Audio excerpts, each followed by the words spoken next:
Su Jie pondered briefly before smiling and saying, "Since that's the case, I'll accompany Brother Dong on a trip to Green Valley Plain to strike at the demon path, and also take the opportunity to witness the elegance of the other chivalrous warriors." "Haha, that's settled then. We'll depart at late afternoon tomorrow, along with 3 other brave men joining us. It's a deal. I'll bring someone along from my side as." Su Jie and Dong Hongtian slapped each other's shoulders and laughed heartily. A perfect opportunity to blend into the enemy's ranks and reduce the risk of being discovered. Now that Su Jie's strength had advanced to the 6th level of Yunling Realm, he necessarily had to make a trip back to Ghost Ridge Palace. On one hand, since the low-grade poisonous insects at the cultivation base had been devoured by the thousand-hand centipede, Su Jie had to restock and prepare for the 5th spirit refining. Moreover, with the increase in strength, Su Jie could continue to capture more human-faced moths to cultivate, enhancing the power of his body worm-focusing method. Lastly, Su Jie planned to officially advance to Inner Disciple after returning this time, earning this respected status within Ghost Ridge Palace. Blue Star, Monde City. Inside a luxurious estate covering hundreds of acres, complete with fountains, a bowling alley, a private cinema, a revolving ballroom, a gym, a swimming pool, and a wine cellar. This was once Lu Wenba's residence, now owned by Jekka Company. Accompanied by the slowly subsiding gasps of a woman, in the bedroom filled with hormones, Su Jie leaned against the headboard and said with a slight laugh, "You're too easily exhausted. You need to work on your fitness." Lu Yingying punched Su Jie's arm with her small fist, her cheeks still flushed. "How come you never run out of strength? You're like a monster." "What, you don't like it? Who would like that?" Bashfully lowering her head, Lu Yingying was too embarrassed to express herself too clearly. Touching the tip of Yingying's delicate nose, Su Jie didn't call her out on her little fancy, and instead asked, "The breeding enterprises you've been looking into, do you have any results yet?" Before heading back to Ghost Ridge Palace, Su Jie had returned to Blue Star first to finalize the details regarding the soul summoning banner. "We have a target." When they got onto serious business, Yingying propped up her weary body, took a laptop from the bedside table, and set it on her long, straight legs. After powering it up, she clicked through the data she had collected over the last 2 days. "We have preliminarily zeroed in on a company called Mu Hua, a domestic enterprise in Hua Country founded in the 1990s, starting from a small breeder and working its way up. Now, it's an industrialized, integrated pork breeding enterprise that includes feed processing, pig breeding, breeder pig extension, commercial pig raising, slaughtering, and processing. Currently, Mu Hua's pig farms collectively house over 3 million piglets, sows, and commercial pigs, and went public on the Shenzhen Stock Exchange 15 years ago, with a current market value of 89 billion. The current power holder of Mu Hua is named Song Chengda, who possesses 39% of the company's shares. The remaining shares are partly in the hands of the introduced management team, partly controlled by the Song family, partly mortgaged at the bank, and partly circulating on the market. Yingying detailed the information about Mu Hua Company for Su Jie, with numerous data points listed.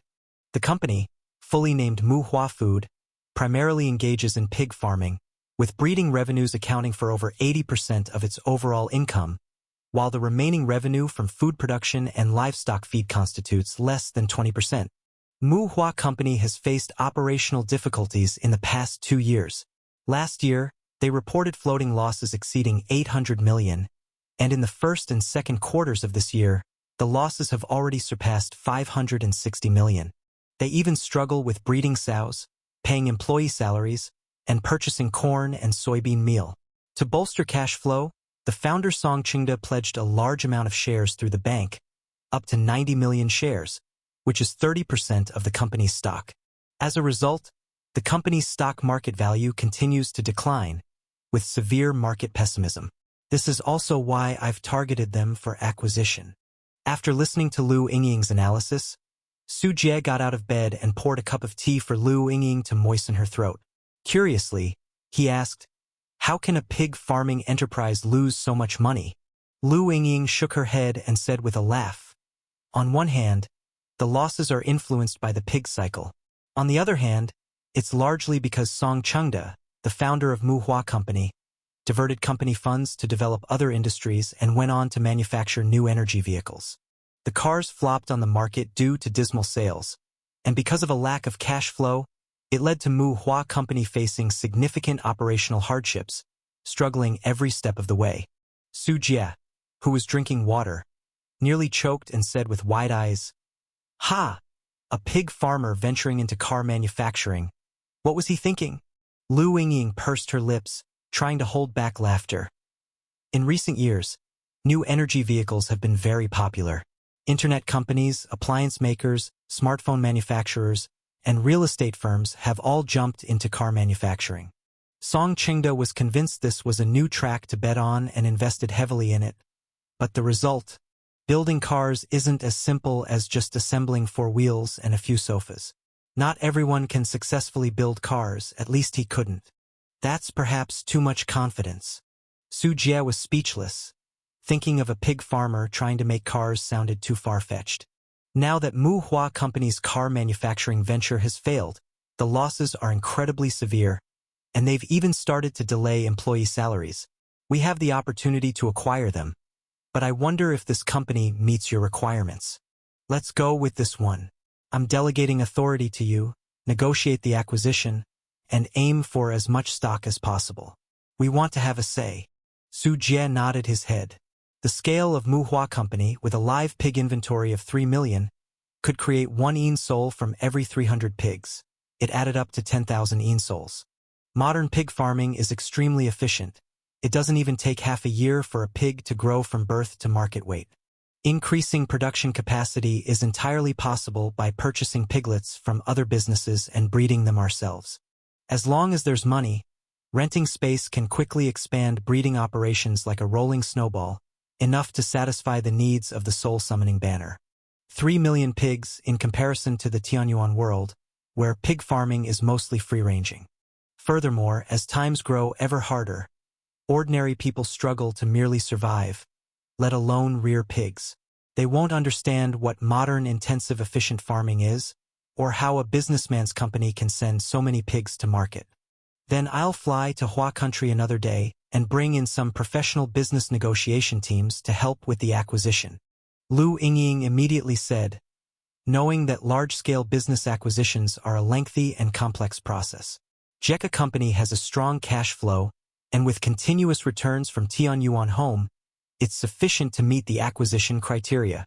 Thank you for your hard work. Su Jie stroked Lu Yingying's hair and, watching her intently jotting down notes in her notebook, felt his desire stirring, gripping a soft handful. Hey, what are you doing? Before you leave, I have to feed you well, you little sprite. No, I'm already so full. The room gradually filled with the sounds of a male and female duet, as an ambiguous atmosphere quietly spread. Tianyuan World. In the late afternoon, at the gates of Zhening City, Su Jie and Chen Yun rode their swift horses to this place. From afar, they could see Dong Hongtian, along with 3 other men wearing short tunics and armed with swords and blades, with large frames that clearly belonged to martial artists. Brother Dong. Brother Su. Su Jie and Dong Hongtian greeted each other with a clasped fist, and Dong Hongtian introduced his 3 friends beside him. These are friends who will join us on our journey to Green Valley Plain: Jade-Faced Dragon Shui Bingyuan, White Tiger Iron Claw Xiao Chong, Butterfly Sword Gan Hurin. All of them are first-class fighters. All these people had impressive titles which sounded quite appealing. Su Jie looked over and greeted with a bow. I have seen all the brothers here. Brother Su is too courteous. We're all friends going to remove demons at Green Valley Plain. No need for such formalities. After exchanging greetings and introducing Chen Yun briefly as his friend, the party of 6 horses left Zhening City and proceeded along the official road. Chen Yun rode up next to Su Jie and whispered, Su Jie, these people seem rather average in strength. From Chen Yun's perspective, aside from Dong Hongtian, who seemed somewhat capable, the other 3 didn't appear very strong, making her wonder if they even had the cultivation of the first level of the Yunling realm. A resounding nickname doesn't guarantee fighting skill, and who knows if it's just self-proclaimed. Chen Yun couldn't comprehend why people of such caliber would dare to set up a blockade at the mountain gate of Ghost Ridge Palace. If our strength were strong, we'd be worried about exposing ourselves. Su Jie smiled, as joining Dong Hongtian was merely a ruse to sneak into Ghost Ridge Palace. He didn't truly need the fighting power of others. Upon considering this, Chen Yun said no more. Let's go, we should hurry back to Ghost Ridge Palace. With a squeeze of his legs, Su Jie urged his horse to quicken its pace. 2 days later, the temperature dropped further, and the first snowfall dressed the earth and forests in a silver cloak. The howling cold wind blew, causing the dried leaves to dance through the air. The group of 6 fine horses moved along the long-neglected official road, their hooves treading on the snow and leaving behind clear prints. Whoa! Dong Hongtian reined in his horse, removed his bamboo hat, shook off the snow, and looking at the small village ahead covered in white said while examining a map, I've been to this village before. Nanyang City isn't far ahead, and that's a big city. We should rest there. After running for 2 days, not only the people, but the horses too can't take much more. After rushing for 2 days with little rest, Su Jie and the others were now less than half a day's journey from Green Valley Plain. As you say, Brother Dong, you have the experience, and I have no objections. Su Jie shrugged, and Chen Yun followed his lead. The other 3 young heroes appeared visibly relieved. As the weakest among them, their rears were sore from the horseback ride, and they were eager for a break. I've run out of water. I'll go ask for some in the village. Wait for me a moment. Cui Bingyuan rubbed his neck and hurried off towards the village. Dong Hongtian shook his head, complaining, this guy doesn't even bring enough water for a long journey. Xiao Chang laughed. He's not just going to ask for water. It's his old habit acting up. He needs to borrow someone's pit toilet. Gan Horan grinned. Old Cui. He enjoys that one-time exhilarating feeling, and while others trouble to recognize their beds, he troubles to recognize toilets. Chen Yun pursed her lips, her face full of disdain. All right, let's drop it. Miss Chun is here, let's refrain from such coarse talk. Dong Hongtian interrupted the discussion between the 2 men. To continue would be impolite. Xiao Chang and Gan Horan glanced at Chen Yun. Due to the terrifying centipede-like stitched scar on her face, which made her look fierce and ferocious, they subconsciously didn't regard her as a woman. Su Jie was idly chatting with Dong Hongtian. After a while, Su Jie frowned. Why is it taking him so long to return? Is he usually gone this long? Xiao Chang was stunned, then scratched the back of his head and said, No, he's actually been gone longer than usual today. I'll go and bring him back. Gan Horan volunteered, riding his horse towards the village. Time passed, and now even Gan Horan's presence had faded. Su Jie and several others, including Dong Hongtian, immediately realized something was amiss. Something's happened. Dong Hongtian's expression was grave as he drew the long sword from his waist, gazing towards the small village. Let's go have a look and be careful. Mounted on his horse, Su Jie took the lead towards the small village. Upon drawing closer, they found the entire village deathly silent. Although it was midday, not a single soul could be seen. Gan Horan and Cui Bingyuan's horses. Dong Hongtian saw 2 horses tied to a banyan tree at the entrance of the village. Let's go. Without making a sound, Su Jie released a reconnaissance dragonfly. Following the footsteps on the ground with his gaze, he looked towards a house at the front of the village and then back at Dong Hongtian. Dong Hongtian nodded, dismounted, and followed Su Jie step by step towards the house. The house was built with yellow mud with a stone mill at the entrance and firewood stacks and water jars on both sides. Brother Cui, Mr. Gan. Reply immediately if you hear us. Taking a deep breath, Dong Hongtian filled his lungs with air, and his voice thundered like a tidal wave, spreading throughout the entire village. Silence. There was no echo throughout the village, a silence that was chilling to the bone. Su Jie flicked a pebble from the ground to open the door to the house. The inside was just as quiet, but there lay 2 familiar figures on the ground, Gan Horan and Cui Bingyuan. They were clearly still conscious but seemed as if poisoned, with their bodies extremely stiff. trying to get up. Their movements were like those of drunkards, their mouths open but unable to utter a sound. Dong Hongtian was shocked and immediately rushed into the house, where he saw a family of 7, old and young, all lying scattered on the ground, seemingly asleep, without any external injuries yet having ceased breathing and heartbeat. It's not poison.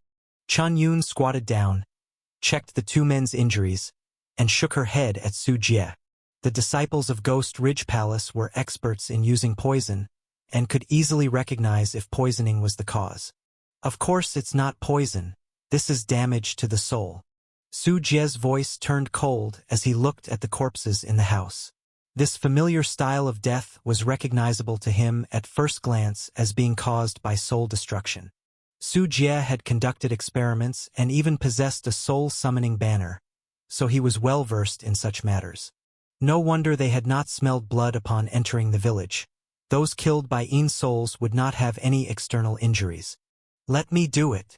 Seeing Dong Hongtian at a loss, Su Jie walked up to Ganhuren and Cui Bingyuan with a bottle of soul-nourishing pill in hand. This elixir was one of Su Jie's spoils of war. He had obtained a variety of elixirs from several inner disciples, including this one, which could nourish and calm the soul. It wasn't expensive and was typically used by disciples to accelerate meditation. Elixir. Xiao Chong and Dong Hongtian were both surprised. People in the martial arts rarely buy these things because they are too expensive and have to be purchased with spirit stones, and not many have the financial means. Dong Hongtian himself had a few elixirs which were for treating external injuries. At first, he had to grit his teeth, save up money for a long time before he could exchange it for spirit stones to buy them. Now seeing Su Jie taking out an elixir so casually, their evaluation of Su Jie went up another level. He fed Ganhuren and Cui Bingyuan an elixir each, and their twitching, uncoordinated bodies quickly calmed down. The soul-nourishing pill stabilized their souls. In fact, their soul injuries were not that serious, and even without treatment they could have recovered by themselves over time. Although they practiced martial arts, they had absorbed spiritual energy, and their souls had been baptized. Compared to ordinary people, their tolerance for soul attacks was much stronger. Thank you, Brother Su, for the life-saving grace. Ganhuren's mouth moved, and after finding out he could speak, his face lit up with surprise. Brother Cui, what exactly happened?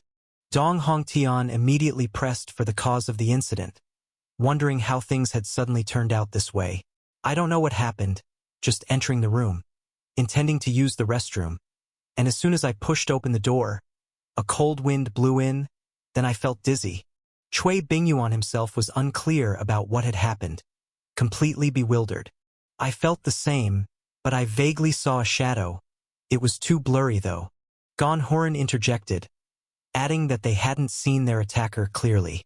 Are you talking about that one? Su Jie pointed to the southeast corner of the ceiling where a gray mist was hovering.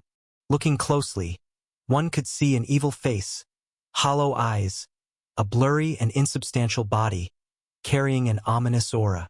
It was indeed a Yin soul. That's him. That's the thing that attacked me. As everyone turned to look, Ganhuren instantly had a reactive response, shouting excitedly. The shouting startled the Yin soul, which twisted its body off the beam and swiftly pounced toward the crowd. Where did you come from, demon Dai? Dong Hongtian shouted angrily, drew his sword, and stepped forward to make a slashing strike. His swordsmanship like thunder striking down, piercing through the body of the Yin soul. The Yin soul was not hindered and crashed directly into Dong Hongtian's body. Crack! Dong Hongtian's movements stiffened. He staggered, then turned around and slashed again. After all, with the 3rd level of Yunling realm cultivation, his soul could not be torn apart by a single Yin soul. The long sword pierced through the Yin soul again, but Dong Hongtian's expression changed. Why couldn't he hit it? Try covering the long sword with spiritual power. Just then, Su Jie suddenly spoke up, reminding Dong Hongtian of the correct way to combat it. Dong Hongtian's eyes lit up, and he immediately tried Su Jie's method, channeling spiritual energy into the long sword. The next moment, a crescent-shaped sword chi soared into the sky, accurately penetrating the Yin soul. Woo-woo! The Yin soul whimpered, its body painfully twisting. Dong Hongtian's eyes brightened, and his sword attacks became like a violent storm, relentlessly piercing into the body of the Yin soul. The twisting body of the Yin soul gradually faded, its attacks growing weaker, until it finally turned into a wisp of blue smoke and dissipated into the air. Dead. A group of people gasped for air, except for Su Jie and Chen Yun. What kind of demon is this, that it has no substantial form and can still launch attacks against a person's soul? I've never seen anything like it. Dong Hongtian breathed heavily, and despite the lone Yin soul causing him no injury, his spirit had been greatly shaken. No wonder Brother Chui and I were targeted. If there were several more, I would have been in danger just now. Gan Horen patted his chest fearfully, with an expression as if he had just narrowly escaped death. Su Jie glanced at him, thinking that if the Yin soul hadn't been masterless, lacking intense aggression, then someone of Gan Horen's strength, not even at the first level of the Yunling realm and lacking spiritual power for defense, would hardly survive, let alone against several more. Let's go. Check the village to see if there are more of these demons. Dong Hongtian was fierce, his blood boiling after just having slain a Yin soul. Now knowing the tactics of the Yin soul, as long as they were not in groups, he was confident he could handle them. Good, we can't let these demons harm people. Su Jie agreed, and the group immediately set off, including Gan Horen and Chui Bingyuan, who had just recovered. It seemed they were eager to prove their worth by rushing to the front. The entire village was not large, estimated to be inhabited by just 200 or 300 people. After a thorough search, no Yin souls were found, but the bodies of villagers were seen everywhere. In the village, villagers lay on the ground, long dead and silent. The village was so quiet because there were no longer any living people there. How cruel! That demon actually killed so many people. Dong Hongtian's palms trembled slightly as he spoke through clenched teeth with hatred. I'm afraid the murderer is someone else. Just one demon could not have done this. Su Jie looked at the corpses on the ground, shook his head and said, making a different judgment. Someone with a soul-summoning banner must have visited this place to reap the souls of all the villagers. As for why they left a masterless Yin soul behind, perhaps it was to proclaim their evil deed. Su Jie had watched the legal channel. Ordinary criminals would hide evidence as much as possible after carrying out a crime, hoping to evade the police's pursuit. But in the case of serial killers, the criminal might deliberately leave clues as a way to mock and provoke the police. This Yin soul was clearly the murderer's personal signature, intentionally telling others, I did this. The Heavenly Soul Sect, huh? Su Jie speculated, the method for creating the soul-summoning banner being taught to him by Ning Xinyue. And the soul-summoning banner was traded to Ning Xinyue by a demon cultivation sect in Jingzhou, the Heavenly Soul Sect. According to Ning Xinyue, each disciple of the Heavenly Soul Sect had a soul-summoning banner, making it hard for Su Jie not to associate them with this tragedy. If there is someone else behind the crime, then the matter is even more serious. Dong Hongtian's eyes were piercing, but now they couldn't even find the murderer. Who knows how long it had been since the actual crime took place. It's a shame we couldn't come a few days earlier. If we'd run into the murderer, I would have made sure they knew that my butterfly sword is not to be taken lightly. Gan Horen huffed, causing those around him, including his friends Chui Bingyuan and Xiao Chong, to involuntarily look over and roll their eyes.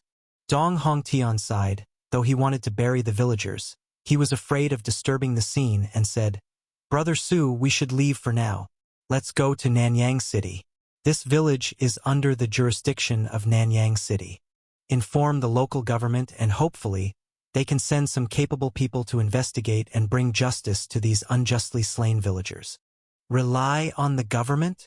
Chan Yun's voice was disdainful, remarking that if the government were of any use, such a murder wouldn't have occurred here without stirring some reaction for so long. Dong Hongtian got on his horse and said, There are some remarkable people in the government too. Maybe they'll find some traces. Su Jie stopped Chen Yun, who was about to speak again, shook his head, mounted his horse, and the group continued on towards Nanyang City. Nanyang City. At sunset, Su Jie and his companions finally arrived at Nanyang City. Nanyang City was a large city with a dense population and bustling commerce. According to Dong Hongtian, there were bound to be many remarkable and unique individuals here who might be able to resolve the village massacre. Yet, upon actually entering Nanyang City, things were a bit different from what Dong Hongtian had described. From the outside, Nanyang City had tall walls reaching up to 6 zhang, towering and sturdy buildings, and a wide area. It indeed possessed the grandeur of a major city. But the city was not bustling at all. The desolate streets had only sparse foot traffic, and the occasional pedestrians hurried along without stopping. The street-side shops were mostly closed, and many usually crowded places like pubs, gambling dens, and brothels were eerily deserted. What's going on? It wasn't like this when I was here last time. Dong Hongtian was baffled, even wondering if he had mistaken the city. Could it be an epidemic? It might explain why everyone is afraid to come out on the streets. Have you seen that? Many houses have white mourning banners hanging in front of them, and some passers-by are also dressed in plain garments.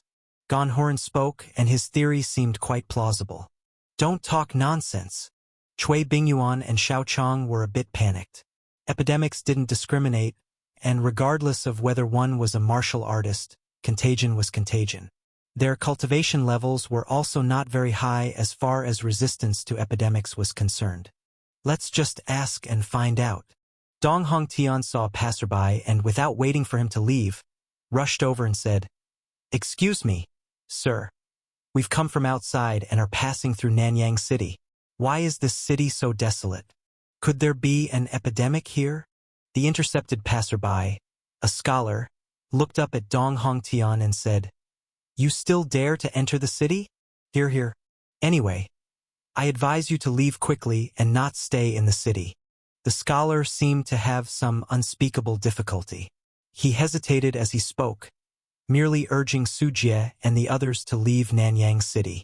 After talking, possibly wary of something, the scholar looked around, then hurriedly dodged past Dong Hongtian and ran off. I hate it when people don't finish their sentences. Xiao Chong was visibly annoyed. Was there anything that couldn't be said outright? I have a bad feeling. A chill wind swept through, and Gan Horan shrank his neck. Perhaps due to the past experiences with Een Souls, he felt a shadow over this somewhat desolate and quiet city. Let's go to the government office first, then find an inn to rest. Dong Hongtian checked the sky, worried they wouldn't make it in time, and hurriedly set in motion. Stay alert. Su Jie discreetly released the reconnaissance dragonflies and alerted Chen Yun. Dozens of reconnaissance dragonflies buzzed around, observing the tightly shut doors of every household in the city. The dragonflies flew through the cracks of doors and windows, and inside most of the houses, people were present, but many households had constructed mourning halls, clearly having had deaths in the family. What's this? Su Jie also noticed that each household had a red stone hanging. These red stones appeared quite vibrant overall, with the red hue spreading over the surface of the stones, hung by people at their doors, rooms, and windows. Without much time to ponder, Su Jie and his companions arrived at the government office area of Nanyang City. However, contrary to expectations, although the government office was not completely closed off, there was no sign of any work being conducted. Instead, a group of officials in scarlet robes were devoutly kneeling on the ground, paying their respects to a statue of a deity with utmost reverence. The statue depicted a kindly old man with a benevolent and gentle appearance. Beside the statue, several men dressed in black ceremonial robes embroidered with auspicious beasts of the 4 directions could be seen sitting cross-legged on the ground, chanting complicated and esoteric phrases. What are they doing? Wild Sword Dong Hongtian was taken aback, but, remembering the incident in the village, he steeled himself and stepped forward. Esteemed officials, I am Wild Sword Dong Hongtian. I have urgent matters to report. Today, as we passed through Tianjia village, we found that over 300 villagers had died mysteriously, their bodies. This matter isn't my responsibility. Go find someone else. An official interrupted Dong Hongtian's report, his expression full of impatience. May I ask where the local head of the Heavenly Patrol Department is? Dong Hongtian paused. Unlike constables, the Heavenly Patrol Department, established by the Dili dynasty specifically for dealing with demons, cultivators, and demon cultivators, was crucial because ordinary constables surely perished trying to arrest cultivating criminals. For this reason, the Dali dynasty had set up the Heavenly Patrol Department, recruiting cultivators to handle incidents involving demons within the kingdom and crimes committed by cultivators. In the past, the Heavenly Patrol Department had its glorious days, not only capturing demons outside but also arresting corrupt officials within.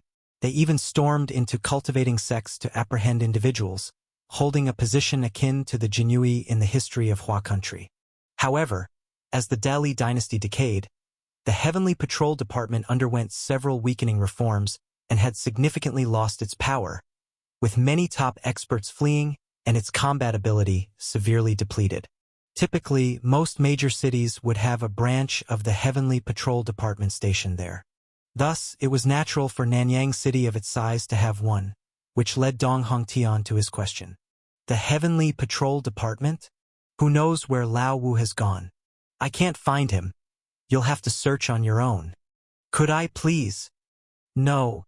Can't you see I am worshipping the Miao Mo Venerate? Leave quickly and do not disturb me here. The official glared furiously at Dong Hongtian, extremely displeased with him for talking too much and interrupting.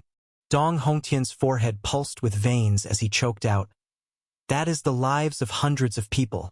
Are you truly indifferent? What does it have to do with me? Just a bunch of impoverished peasants. If they're dead, they're dead." The official lifted his head disdainfully and scoffed. "You rangers always like to meddle in affairs that aren't your concern. Our Dili dynasty has its own laws and national conditions. Meddle any further, and believe me, I will arrest you." Dong Hongtian was embarrassed and even more furious, unable to restrain himself from cursing, "You corrupt official! You dare to act so wantonly as the local parent official. Are you worthy of the black gauze cap on your head? Worthy of the clothes you wear? Guards, seize this insolent man who dares to insult me. I shall punish him severely." The official, not expecting Dong Hongtian to be so bold as to actually insult him, was momentarily furious. "Let's get out of here." Gan Hurin and others turned pale and hurriedly dragged Dong Hongtian away. This offense against an official could be seen as either significant or trivial. Ranger knights, typically nomadic and fearless, still needed to behave in the city.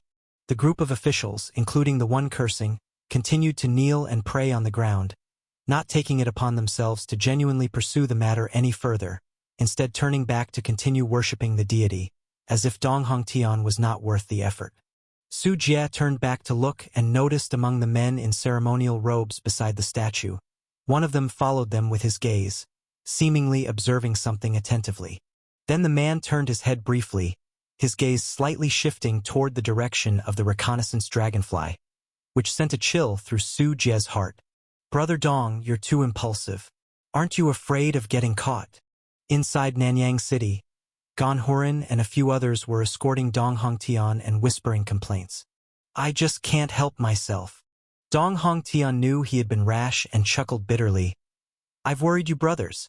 Next time, I'll definitely restrain myself." Su Jie, riding on horseback, spoke up, "Stop apologizing for now. It's already getting dark. Let's find a place to stay." As night fell, the streets of Nanyang City grew more desolate, with almost no pedestrians in sight. "There's an inn over there." Chun Yun walked up to an inn not far away, knocked on the door, but no one responded. The inn also displayed a sign indicating it was closed for business. "There's no one inside." After Su Jie used the reconnaissance dragonfly, he saw that the inn was completely empty. "This is a bit odd." Dong Hongtian was somewhat astonished, and the group continued to rush to other lodgings and post houses, only to find them all closed for business. By this time, the sun was almost setting below the horizon, and the temperature kept dropping in the cold wind. Even bundled up, they still felt a chill. "Forget it. Let's find a private residence to stay in temporarily." Su Jie approached a house with a courtyard and gently knocked on the door, Is anyone home? We are travelers passing through and would like to stay for the night. Voices inside the house could be faintly heard, and the door was slowly opened a crack. Through the gap was a man over 50 years old, which in this era was considered quite old. Seeing the strangers outside, the old man appeared wary and spoke through the gap. Our house is inconvenient. You should find another. Please, kind sir. It's almost pitch dark, and in these winter months, we won't be able to find another place to stay for a while. While speaking, Su Jie passed a silver piece. Dong Hongtian also spoke up.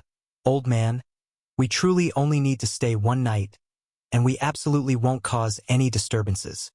The old man glanced at the silver, a struggle showing on his face. He looked at Su Jie and the others again and quickly said, "Come in quickly and tie your horses in the yard." Su Jie motioned to the others to follow, secured the horses to a poplar tree in the yard, shook the snow off his clothes and entered the house. Inside the house, besides the old man, there were his son and daughter-in-law, whom they learned about through conversation. The old man was named Rong Sherbao, and his son and daughter-in-law had just married last year. They made a living as small vendors, and Su Jie noticed many materials for making candied haws in the house. Have something to eat, just some simple tea and food. Now far less cold-hearted, Rong Sherbao saw the exhausted travelers and poured hot tea for them, while his daughter-in-law prepared some food. His son, meanwhile, was cleaning up the guest rooms, with a few simple beds with straw mats laid on them. Su Jie wasn't fussy. These conditions were better than sleeping outdoors. Thank you, Mr. Rong. I finally feel a bit warmer. Sipping hot tea, Su Jie's gaze examined the surroundings, landing on the bright red stone hanging in the center of the living room. Mr. Rong, why is Nanyang City so desolate? I've been here before, and it wasn't like this at that time. Dong Hongtian sat across Rong Sherbao, expressing his confusion. You better not pry into this matter. Stay for the night and leave tomorrow. Rong Sherbao's expression darkened, his face showing unexpected concern, as if this topic was extremely sensitive to him. Hey, old man, even just talking is no good? Cui Bingyuan's eyes bulged, wondering if talking could somehow break the law. Dong Hongtian turned back with a warning look and said, This young brother of mine doesn't quite know how to speak. Please, don't take offense, Mr. Rong. Let's eat something first. Su Jie picked up the chopsticks and began eating the food on the table. I'll fetch some dry food inside. Gonhoran glanced at the dishes on the table, which, as one would expect in a small household, were not very abundant. He planned to go to the horses in the courtyard and get some dried meat to eat with the meal. Dad, it's already dark. Rong Sherbao's son ran over alertly, leaned against the window crack, peeked outside at the sky, and whispered, You can't go out. Hearing this, Rong Sherbao abruptly stood up, blocking Gonhoran's way. Gonhoran was startled and said, Why not? I'll be right back in.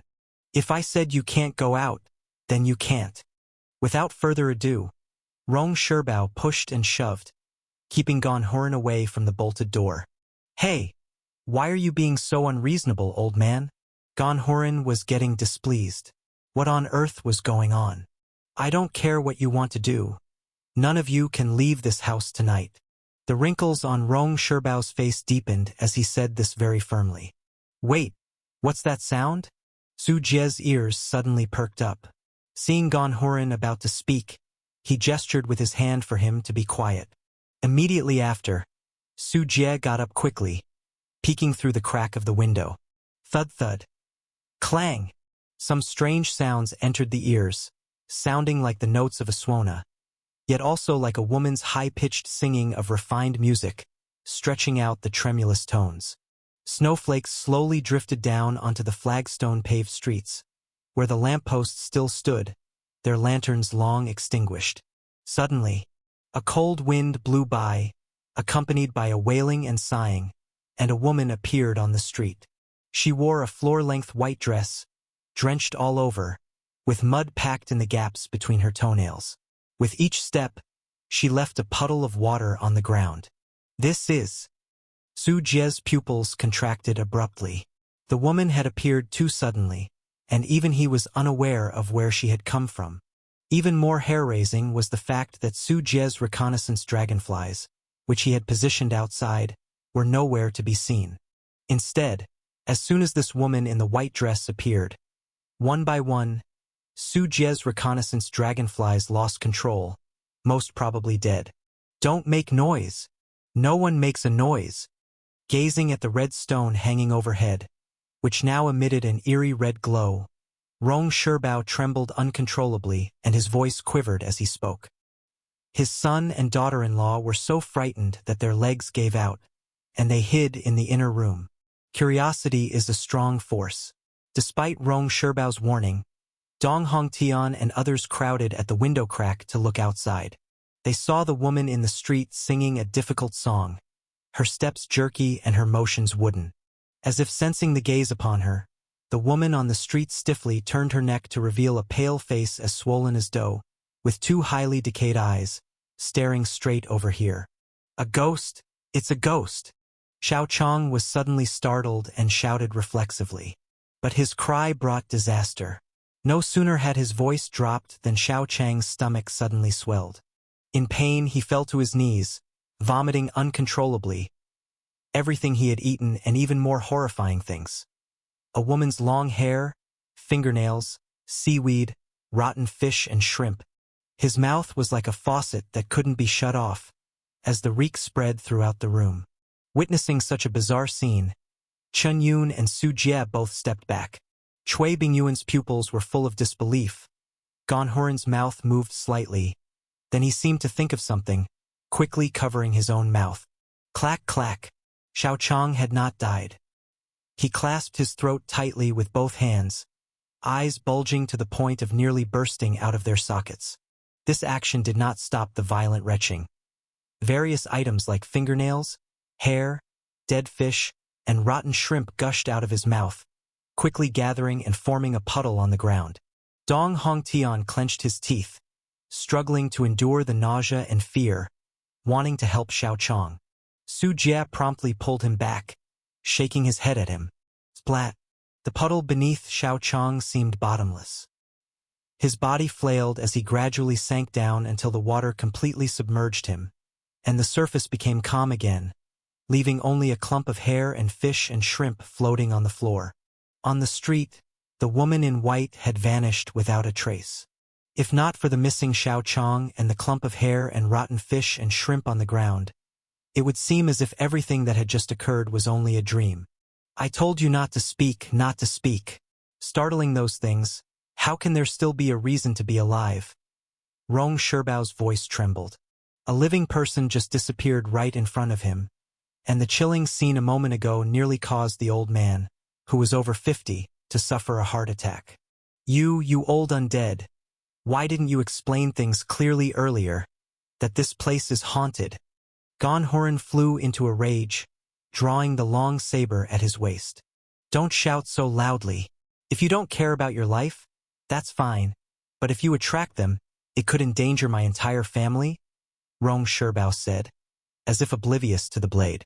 Instead, he covered Gan Horan's mouth, extremely taboo about noise, which made him more frightened than facing the sword itself. Su Jie's brow furrowed. During the instant that the female ghost in white attacked, Su Jie felt only a strange and chilling breath drift by. It was different from mere spiritual energy, unlike any spiritual power Su Jie had encountered before. Although he did not know the specific details of the attack, Xiao Chang's miserable state just now was enough to understand how terrifying the female ghost was. "I was wondering why Nanyang City felt so strange. So that's why. Dong Hongtian expressed regret in his eyes. If he had understood earlier, Xiao Chang would not have died tonight. "Shush! Don't talk." Rong Sherbao suddenly became alert again, seeing a red stone hanging in the room flicker a few times, emitting an enchanting red halo. He quickly gestured for everyone to be silent. At the same time, noises came from the street outside the door. Hiss hiss. In the courtyard, all the horses became extremely agitated, neighing wildly as if something was attacking them. accompanied by the stench of blood that wafted into the room and the sound of something heavy being dragged. Everything eventually settled down to silence. When everything was quiet, Su Jie and others peeped outside through the crack of the door. All 6 horses that had been tied up in the yard had disappeared without a trace, leaving only a pool of blood on the ground. "There's more than one here." Chun Yun's face paled. This was her first encounter with a ghost. Fortunately, she had Su Jie by her side, whose formidable combat strength provided her with some reassurance. Unfortunately, it wasn't just one ghost that she encountered, but an unknown number. "The weather is dry. Be careful with candles and fire." A clanging gong sounded, and it was the voice of the night watchman. No one spoke this time. The eerie phenomena that had just occurred were truly terrifying and fearsome. The voice of the night watchman on the street grew fainter and fainter, as if he had left the street. Just when everyone breathed a sigh of relief, an abrupt cold voice suddenly came from the doorway. "Is anybody home?" The door was knocked, and it was the voice of the night watchman. Su Jie looked at the red stone. Its red light was flashing crazily, just like a warning light. Mr. Rong tightly covered his mouth, not daring to move an inch, his eyes filled with terror. The rest were the same, including Su Jie. Right now, no one knew what was happening outside. Faced with this kind of ghostly creature they had never seen before, Su Jie was also feeling uncertain. "Is anybody home? Is anybody home? Is anybody home?" The night watchman's cold voice repeated the same words over and over again, creating a sinister and terrifying atmosphere in the room that made one's heart pound violently and left them with a parched mouth and tongue. Many had their backs soaked with sweat. Along with the questioning voice, several pale, corpse-like fingers crept through the crack of the door. The fingers groped around for something, not touching the bolt or lock, and quickly retracted. The questioning voice disappeared at the same time, and the red stone inside the house stopped flashing. After several ghostly disturbances, everyone's faces looked grim. Once the night watchman was gone, Su Jie immediately asked, "Mr. Rong, what's really going on here? Why are there ghostly hauntings in this place?" "Half a month ago, the city has been restless from the evening onwards. Those filthy things wander the streets, and if one inadvertently makes a sound and attracts their attention, they will notice someone inside the house, and then what happened just now occurs." Mr. Rong bit his teeth, his eyes filled with pain. "I used to have a grandson, just because he cried at night. The result. He didn't finish his sentence, but everyone understood. Why not leave Nanyang City? If it's haunted here, wouldn't it be better to go to a safe place?" Chen Yun was very puzzled. The few ghosts that just appeared had even made her, a demon cultivator at the 5th level of Yunling realm, feel terrified. So she couldn't understand why these ordinary people still stayed in Nanyang City instead of leaving. Mr. Rong sighed deeply, his face full of bitter sadness. "Leave? It's easier said than done. The city's top officials have already issued an order that anyone who wants to leave the city must forfeit their property and houses. We have struggled all our lives to secure a place to live here in the city. Who can bear to give it up? We can only stay here, hoping that these ghosts will leave someday." Thinking of the scene where Dong Hongtian argued with the officials today, he gritted his teeth and said, "It's those damn officials again. Since the government doesn't care, why not turn to the Heavenly Patrol Department, or report it to the righteous sect? Surely, they can't ignore this as well. I've never seen any Heavenly Patrol Department, and as for the righteous sect, there's a Miao Yin temple 200 miles away from Nanyang City." Some of the more prestigious family elders had called on everyone to send for help, but sadly, there has been no response till now, and no one has come back. Su Jie's heart jumped at Mr. Rong's words, and he immediately had a bad premonition. What about the influential families in the city?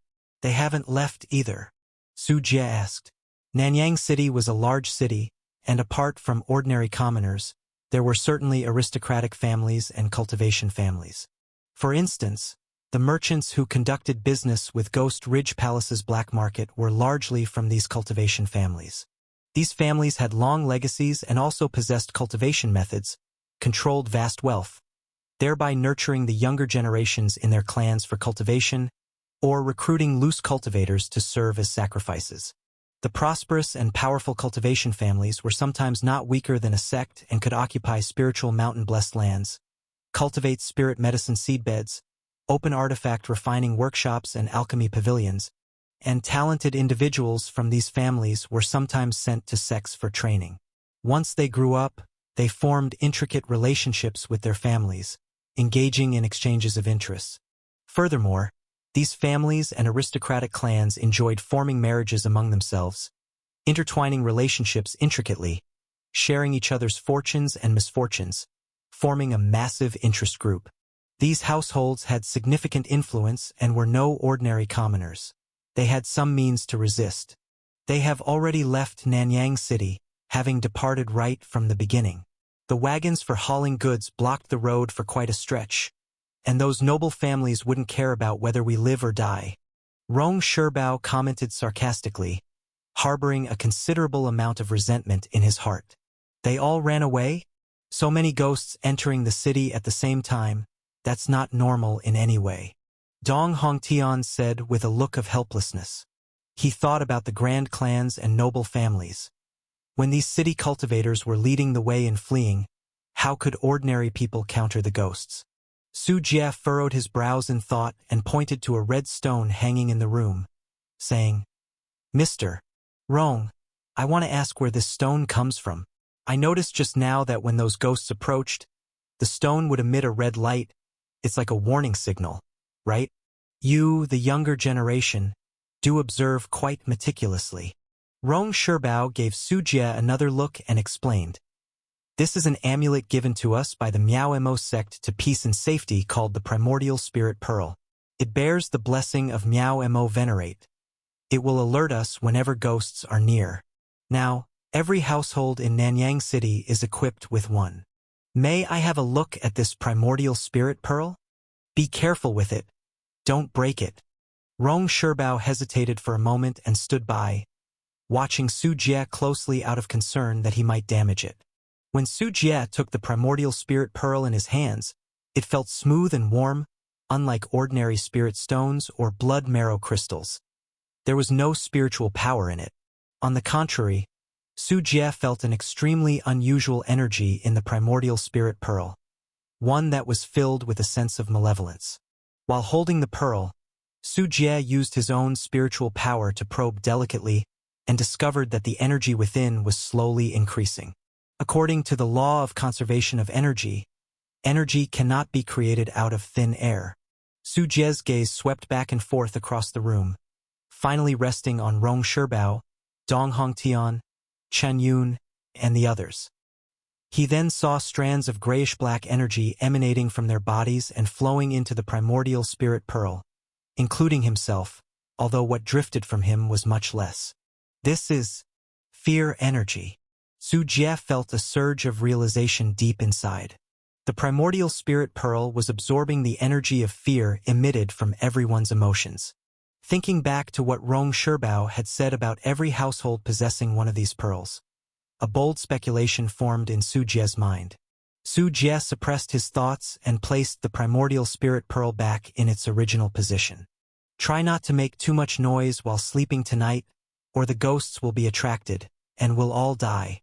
Rong Sherbao picked up a broom, and while fighting back nausea, he swept the bunches of hair, fingernails, rotten fish, and shrimp vomited onto the floor to one side. If he had known that hosting Su Jie and the others would result in deaths, he might not have been willing to shelter them. After finishing these tasks, Rong Sherbao continued to stay in the living room, apparently to stay awake through the night. "We'll take turns to keep watch tonight." Su Jie and the others exchanged glances and immediately made a decision.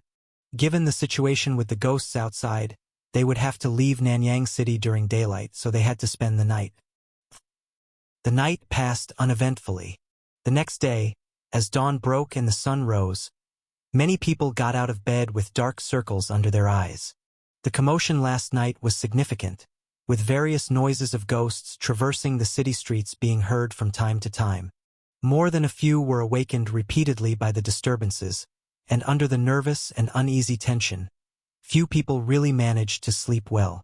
Exiting the house to the courtyard, all the horses were gone, with only the dried black blood on the ground as proof of their ordeal from the night before. There were significantly more people on the streets in the city. Yesterday, when Su Jie and the others entered Nanyang City, it was already dusk. Perhaps because it was nearing night, and fearing the ghosts, there had been very few pedestrians on the streets.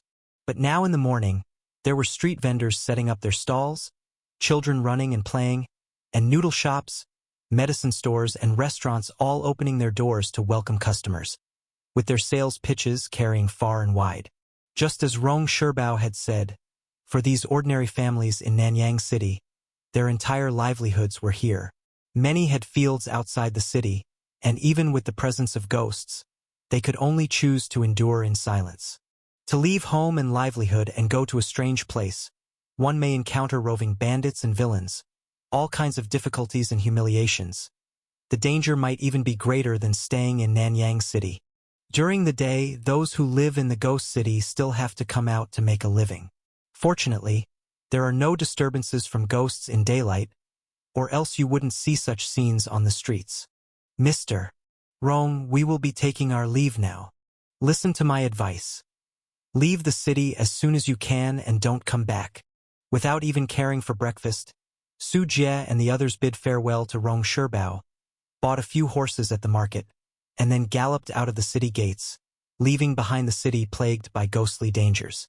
It was about a 2-day journey from Nanyang City to Green Valley Plain. Su Jie and his companions urged their horses to go faster, wishing to arrive as soon as possible. However, contrary to their wishes, a heavy fog enveloped the official road mere 40 li outside the city. This dense fog was like smoke and waves, vast like water, severely limiting visibility. Such a massive fog.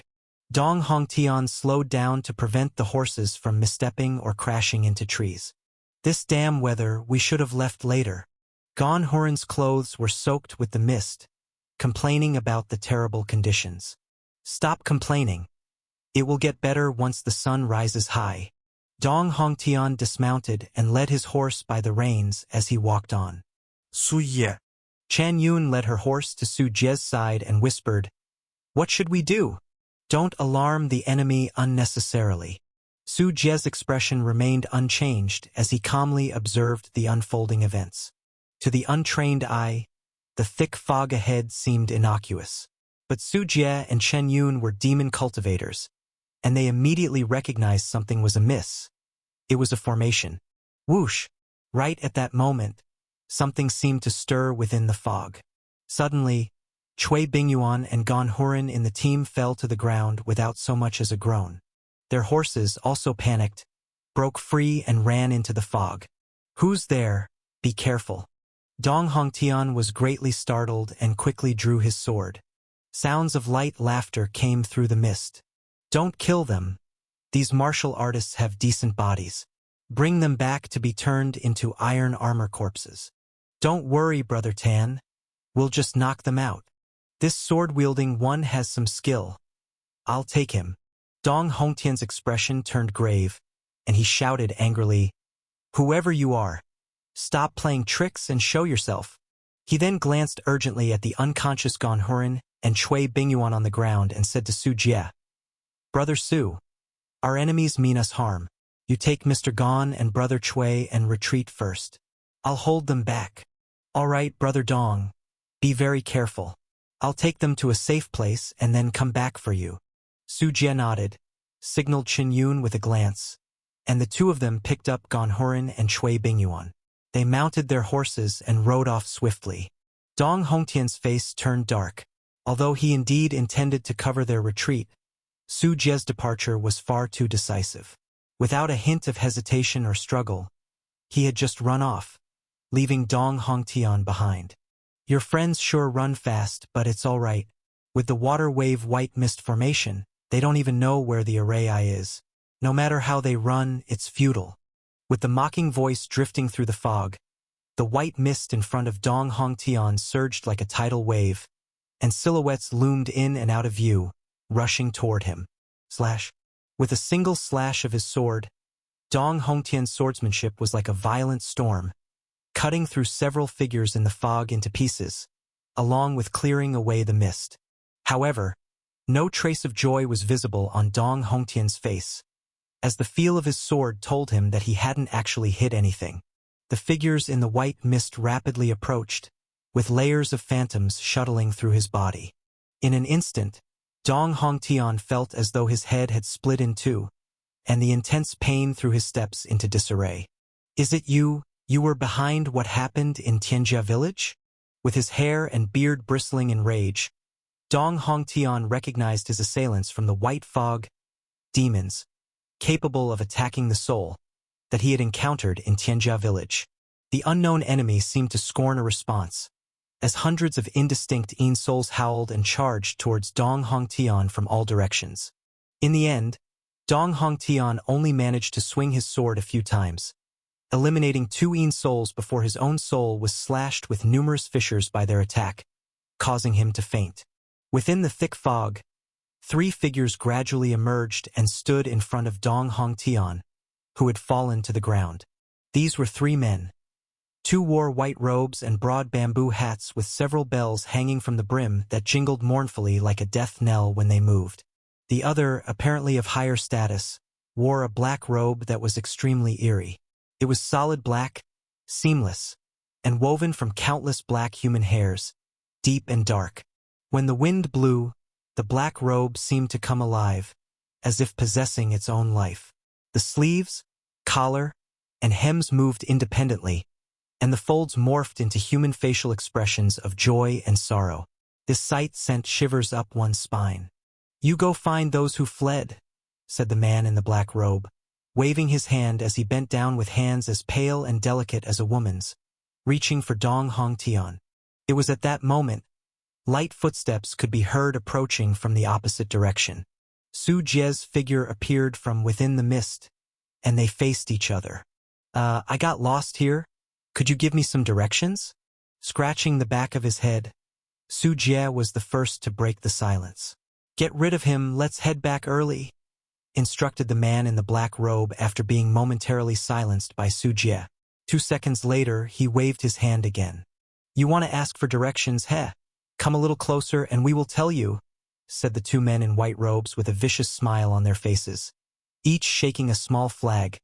The soul-summoning banner used to control Yin souls. Over 100 Yin souls swirled in the dense fog, scrambling to howl towards Su Jie. "Bullying with numbers, how despicable of you," said Su Jie as he pretended to take a fearful step backwards.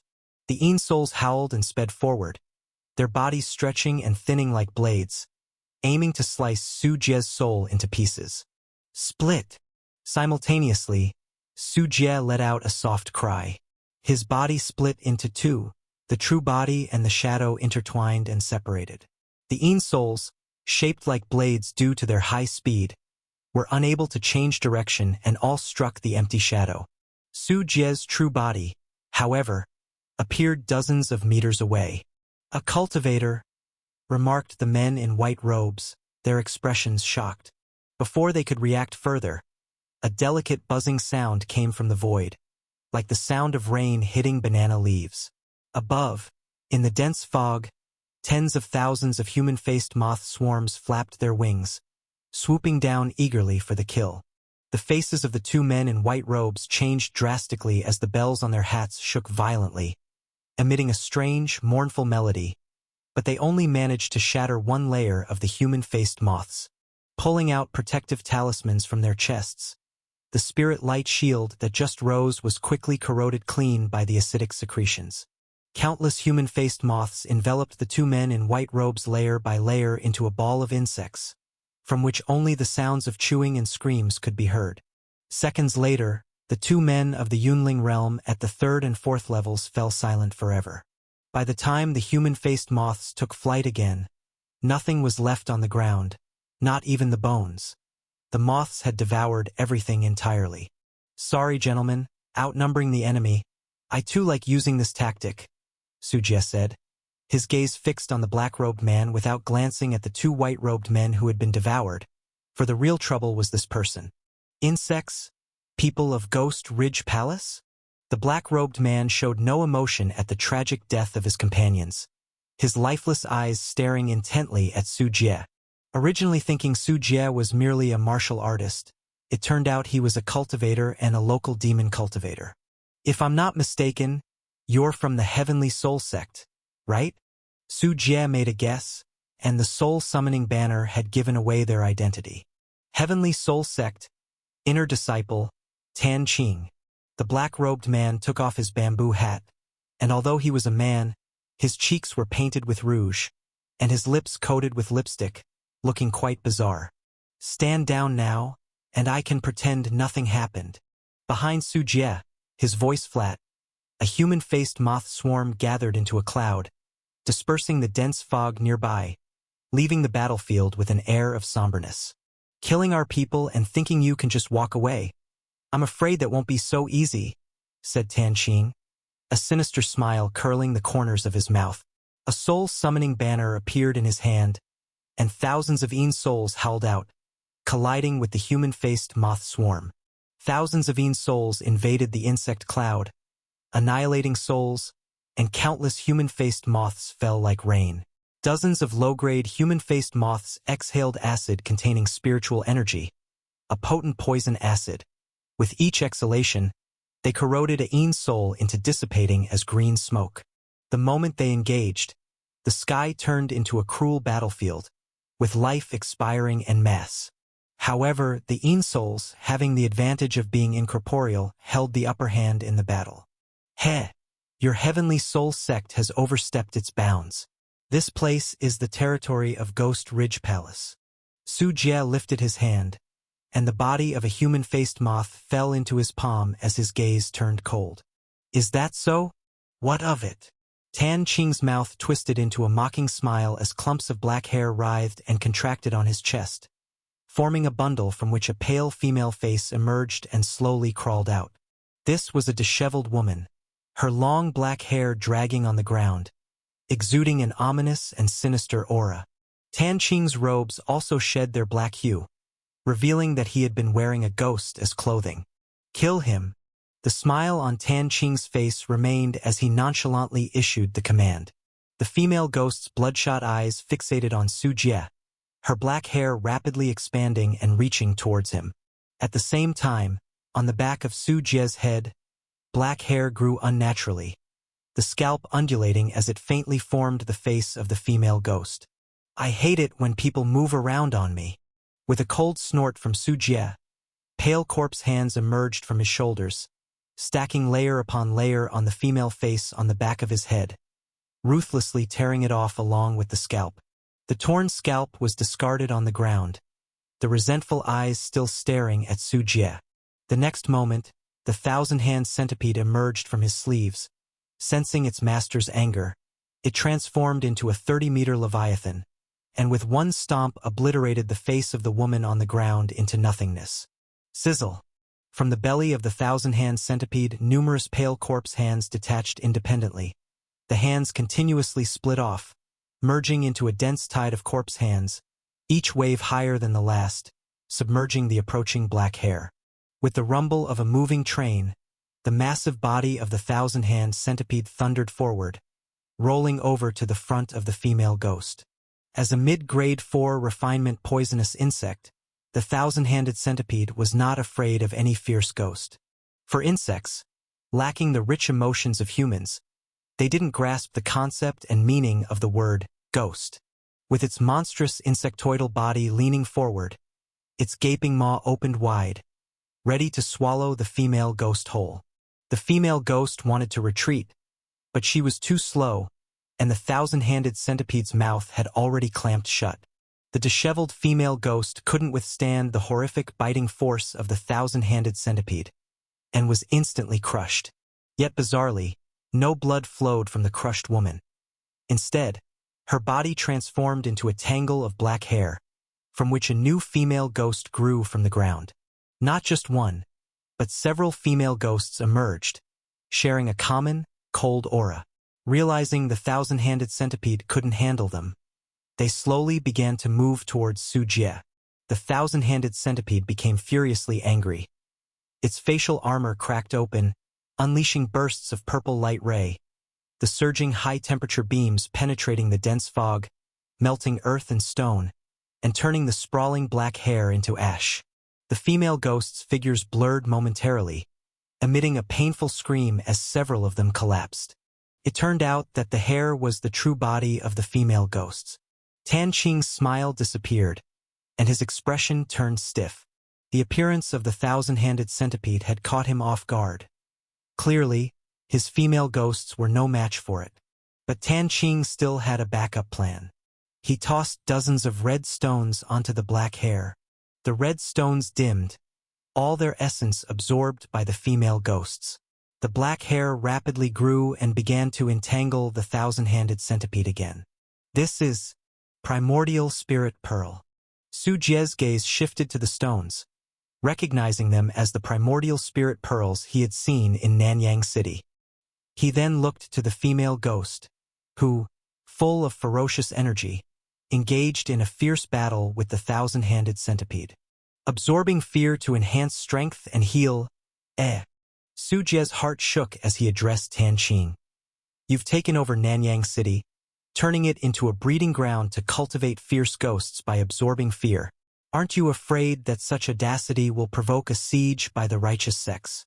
This feeling of déjà vu helped Su Jie understand everything. Su Jie planned to use a pig farm to cultivate souls, while the Heavenly Soul Sect, more crazily, had turned an entire city into a breeding ground to cultivate fierce ghosts by absorbing fear. The ghosts wandering Nanyang City at night were clearly a ploy by the Heavenly Soul Sect, designed to instill fear in the citizens and absorb that fear into the primordial spirit pearls. If they really wanted to kill people, the Heavenly Soul Sect could have slaughtered the city long ago. Such a mad operation. Su Jie wondered where the Heavenly Soul Sect got its confidence from. As long as no one can leave, no one will know this secret. Tan Jing was about to laugh, but then saw the thousand-handed centipede erupt. The body of the thousand-handed centipede bizarrely burst layer by layer, its massive form splitting into numerous small centipedes, each with a small slit on their forehead from which fine, short purple light rays burst forth, chasing and burning the scattered black hairs on the ground. Having evolved into a mid-grade poisonous insect, its capabilities were significantly enhanced, thus enabling the thousand-handed centipede to perform like this. Although each small centipede's purple light rays were much weaker than the main bodies, they were more than enough to handle those black hairs of the female. As Tan Qing felt troubled, a silver light cut through the air, blasting a long vacuum trail and suddenly arrived in front of him. In a critical moment, the black hair under Tan Qing's feet dragged his body, shifting his position as the white-bone sky-slaying sword tore through the air, spilling a handful of fresh blood. Looking at Tan Qing again, half of his cheek along with his ear had been sheared off, his bone-white teeth and tongue exposed to the air, mirroring the torn scalp at the back of Su Jie's head. They looked almost like brothers in misfortune. But thanks to sharing abilities with the thousand-handed centipede, Su Jie's scalp had already stopped bleeding and healed, with new skin and hair quickly regrowing. Though not as exaggerated as the thousand-handed centipede's self-healing power, limb regeneration was merely a trifle for Su Jie. Trying to make me go bald. Your methods are truly wicked. Su Jie touched the back of his head and beckoned to Tan Qing with his finger. The white-bone sky-slaying sword surged like thunder, like a supersonic missile, chasing after Tan Qing. Tan Qing swallowed an elixir to stop the bleeding and heal, and hurriedly took out a jade bottle from his storage bag as he saw the white-bone sky-slaying sword flying towards him. The jade bottle exhaled a yellow, bizarre wind, accompanied by the sounds of ghosts wailing and wolves howling. This strange wind blew past, turning stones and trees into specks of sand and dust. The white-bone sky-slaying sword was struck by a strange wind, and its sword body erupted in brilliant spiritual radiance. Despite the odd wind, its course was still terrifying as it rushed towards Tan Qing. Capture it for me. Tan Qing activated his spell, and the jade bottle switched from emitting wind to sucking air. Entire trees and rocks were uprooted, and even the white-bone sky-slaying sword was swallowed into the jade bottle.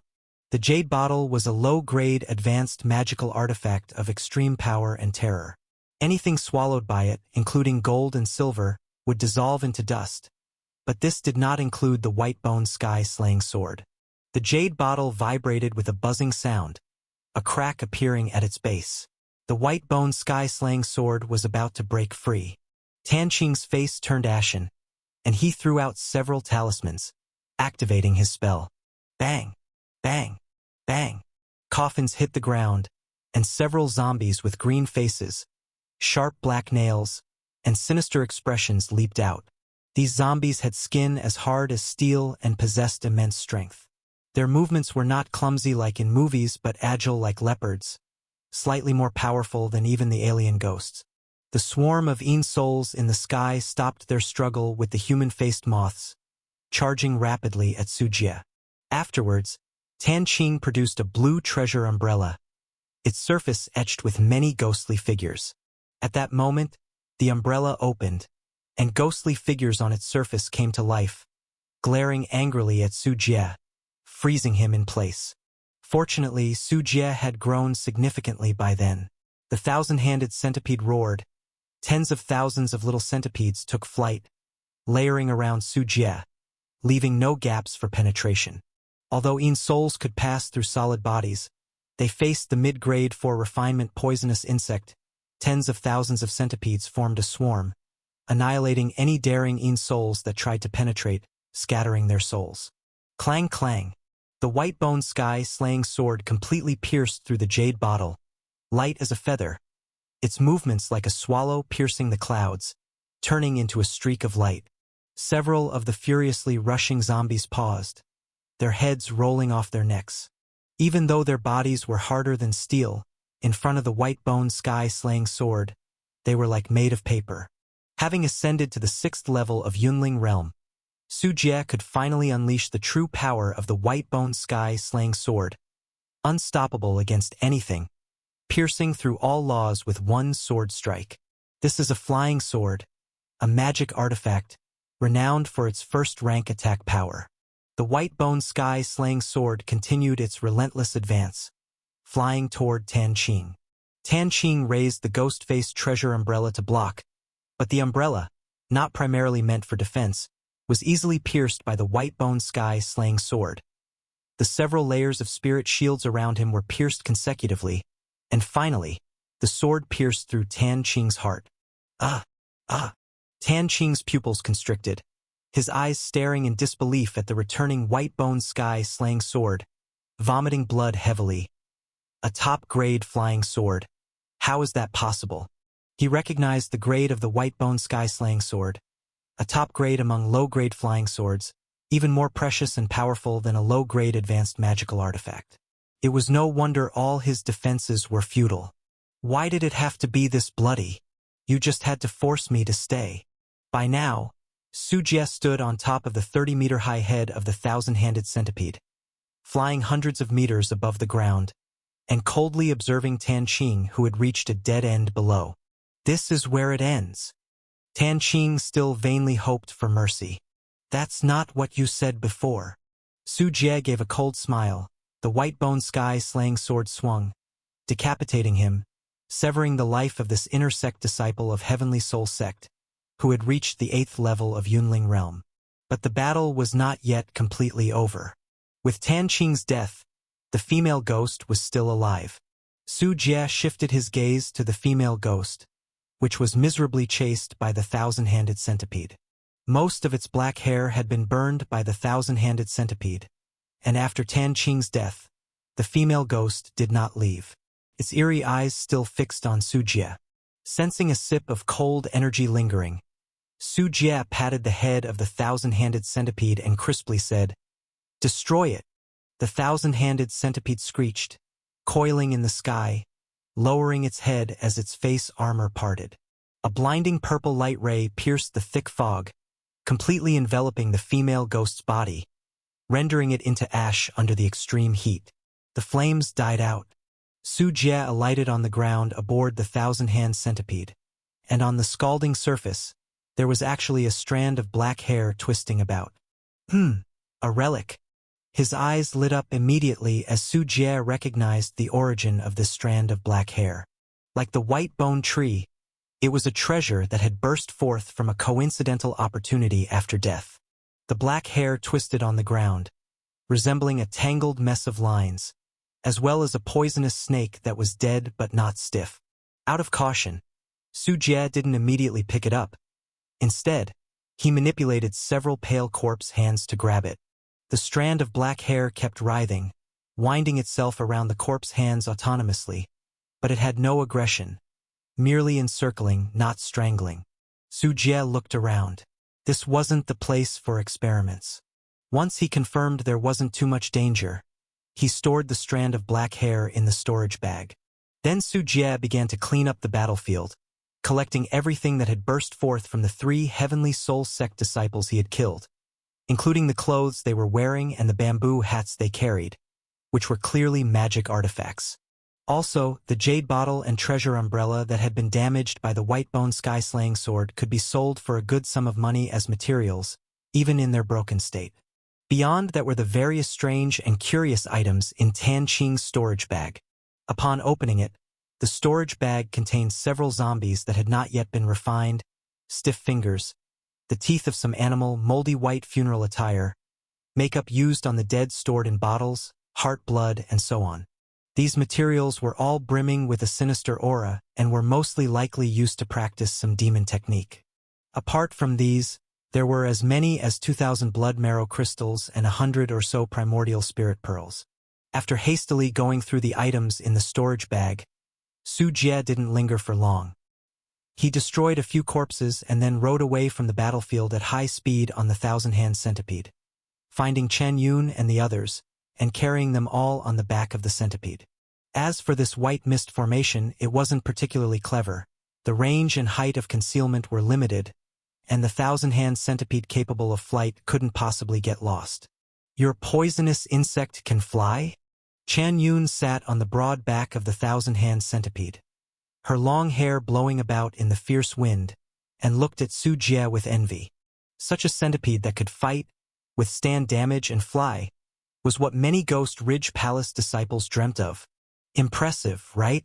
In case we encounter an enemy too strong to defeat, having this means makes escape convenient. Su Jie stroked the head of the Thousand-Hand Centipede, but as he was saying so, the centipede seemed to have discovered something and let out 2 cries. Su Jie looked down and saw on the official road below, hundreds to thousands of overturned carriages, and corpses were everywhere. So many corpses. Chen Yun's face paled slightly. There must have been thousands of bodies. They must be the noble families that left Nanyang City. Due to the luxurious carriages and the family crests, Su Jie recognized the identity of what was once a grand caravan. The noble families that were the first to leave Nanyang City after the ghost incident. However, it seems now that they hadn't managed to escape the clutches of the Heavenly Soul Sect, and were trapped and killed in the wilderness. No wonder Nanyang City was still under the firm control of the Heavenly Soul Sect. It was likely that the news hadn't spread. There's probably an elder from the secret realm stationed in Nanyang City, and not just one. Otherwise, it wouldn't have been so easy to kill so many from the noble families. Su Jie stroked his chin, inwardly expressing relief. The noble families had deep roots. The one capable of wiping them out here definitely involved an elder from the hidden realm taking action. Fortunately, Su Jie had left early. Otherwise, if he had truly provoked an elder from the hidden realm, even fleeing would have been difficult. The Heavenly Soul Sect is acting so domineering. Chen Yun found it incomprehensible. Although she too was a demon cultivator, Ghost Ridge Palace had always been accustomed to lurking within the mountains, seldom venturing out, relying mostly on the black market to transport resources. The battle at Golden Sand River only happened because alien ghosts caused the trade routes to be blocked, and there was a shortage of human slaves, which was an unlikely reason to mobilize so many disciples to go out. Yet the Heavenly Soul Sect conducted themselves with such arrogance, displaying behavior more befitting of a demon sect, which was prone to incur the wrath of the major righteous sects and potentially lead to their annihilation. Forget it. Let's not bother with this. Su Jie no longer paid attention. Those noble families abandoned Nanyang City and its citizens to escape at the first sign of trouble, so it wouldn't be unjust if they died here. The Thousand-Hand Centipede flew high, disappearing into the clouds, and sped toward the Green Valley Plain. Half a day after Su Jie left, a group of Heavenly Soul Sect disciples arrived at the scene. Seeing the traces of battle on the ground, the group was seething with rage but unable to find the perpetrator. Su Jie had already flown far away on the Thousand-Hand Centipede. Where am I? When Dong Hongtian groggily regained consciousness, he found himself lying inside a carriage. Aside from himself, there were two other familiar figures in the carriage. "Brother Dong, you're awake. You've been unconscious for 2 whole days. We were so worried about you," said Gan Horen and Cui Bingyuan, who had woken up before him. Their spirits lifted immensely. "Is this Brother Su who saved me?" Dong Hongtian quickly realized that someone had obviously rescued him. "That's right. We were both saved by Brother Su and Miss Chen," said Gan Horen and Cui Bingyuan, nodding continuously, filled with gratitude. "Ha! At that time on the battlefield, Brother Dong, you were unconscious just as the fog lifted, and I took the opportunity to drag you back while the enemy was distracted," Su Jie explained as he entered the carriage. "I owe you my life, a debt I'll never forget. If there's anything I can help you with in the future, please be sure to let me know," said Dong Hongtian, disregarding his physical weakness as he quickly got up and gave a deep bow of respect to Su Jie. Thinking back on how he had once misunderstood Su Jie and thought he had sold him out and run away, his face flushed with shame. What a selfless person Su Jie was. "We, the people of Jianghu, need not be so coy and formal." Su Jie shook his head and then pointed ahead of the carriage, saying, "Up ahead is the Green Valley Plain, Brother Dong. You've woken up just in time." An expanse of lush green plains stretched as far as the eye could see. That was Green Valley Plain. Compared to when Su Jie left, the only difference was that there were now tents dotted across the plain. Strong and formidable-looking martial artists, swords and knives in tow, had gathered here. "Halt, who goes there?" The appearance of Su Jie and his companions stirred many, and some martial artists called out with loud inquiries. Stepping down from the carriage, Dong Hongtian replied, "I am Wild Sword Dong Hongtian. Hearing of the Grand Assembly here united against demons, I've brought a group of friends to lend our assistance in this righteous endeavor," said Dong Hongtian, whose name was not without its renown as his cultivation at the 3rd level of Yunling realm placed him among the first-class masters of the martial arts world, and many recognized him. "It seems Wild Sword has come to visit. Please come in quickly." A few martial arts veterans of seemingly high status stepped forward, expressing their welcome to Dong Hongtian's arrival. Su Jie sized up the tent campsite, which wasn't very large and didn't have a proper blockade line. If one wanted to enter or exit the Green Valley Plain, they could simply take a slight detour and pass without anyone knowing, let alone talk about blocking Ghost Ridge Palace. However, once Su Jie saw the cultivation level of these martial artists in the campsite, he understood the reason. There were roughly a few hundred people from the Jianghu with varying strengths, most of them at about the 1st level of Yunling realm, perfect cannon fodder. Someone with Dong Hongtian's cultivation, placed among them, would stand out as top-notch. It was those few martial arts veterans, 1 or 2 of them, who gave Su Jie the impression of having the cultivation of the 5th level of Yunling realm. With such power, how could they possibly be opponents of the Ghost Ridge Palace disciples? The so-called blockade was more form than substance. Probably these people from the martial arts community came here just to ride on the coattails of the Golden Sand River battle's hype, to announce their presence and advertise their renown. To truly fight against the demon cultivator disciples of the Ghost Ridge Palace was merely delivering themselves as easy targets. If he had known it would be like this, Su Jie would have just taken Chen Yun back with him in the first place. Dong Hongtian, Gan Horen, and Cui Bingyuan were all familiar with this kind of situation, chatting in 2s and 3s, boasting about various deeds of eradicating evil, robbing the rich to aid the poor, and they quickly became acquainted, also introducing Su Jie and Chen Yun quite a bit. As for Su Jie and Chen Yun, even though they hadn't made a name for themselves in the Jianghu yet, these people of the martial arts world treated them as just greenhorns who had recently started wandering through the Jianghu. It was normal not to have any reputation. Possibly out of gratitude for saving his life, Dong Hongtian kept introducing Su Jie to highly respected and powerful martial arts veterans. Su Jie just smiled on the surface, until a middle-aged man carrying two long swords on his back with a majestic aura appeared, which finally sparked some interest in Su Jie. This is Jinghong sword god Yuan Ying Senior Yuan. On his way to the Green Valley Plain, Senior Yuan killed the inner disciple Su Yihu of Ghost Ridge Palace with his sword, which truly gratified all of us.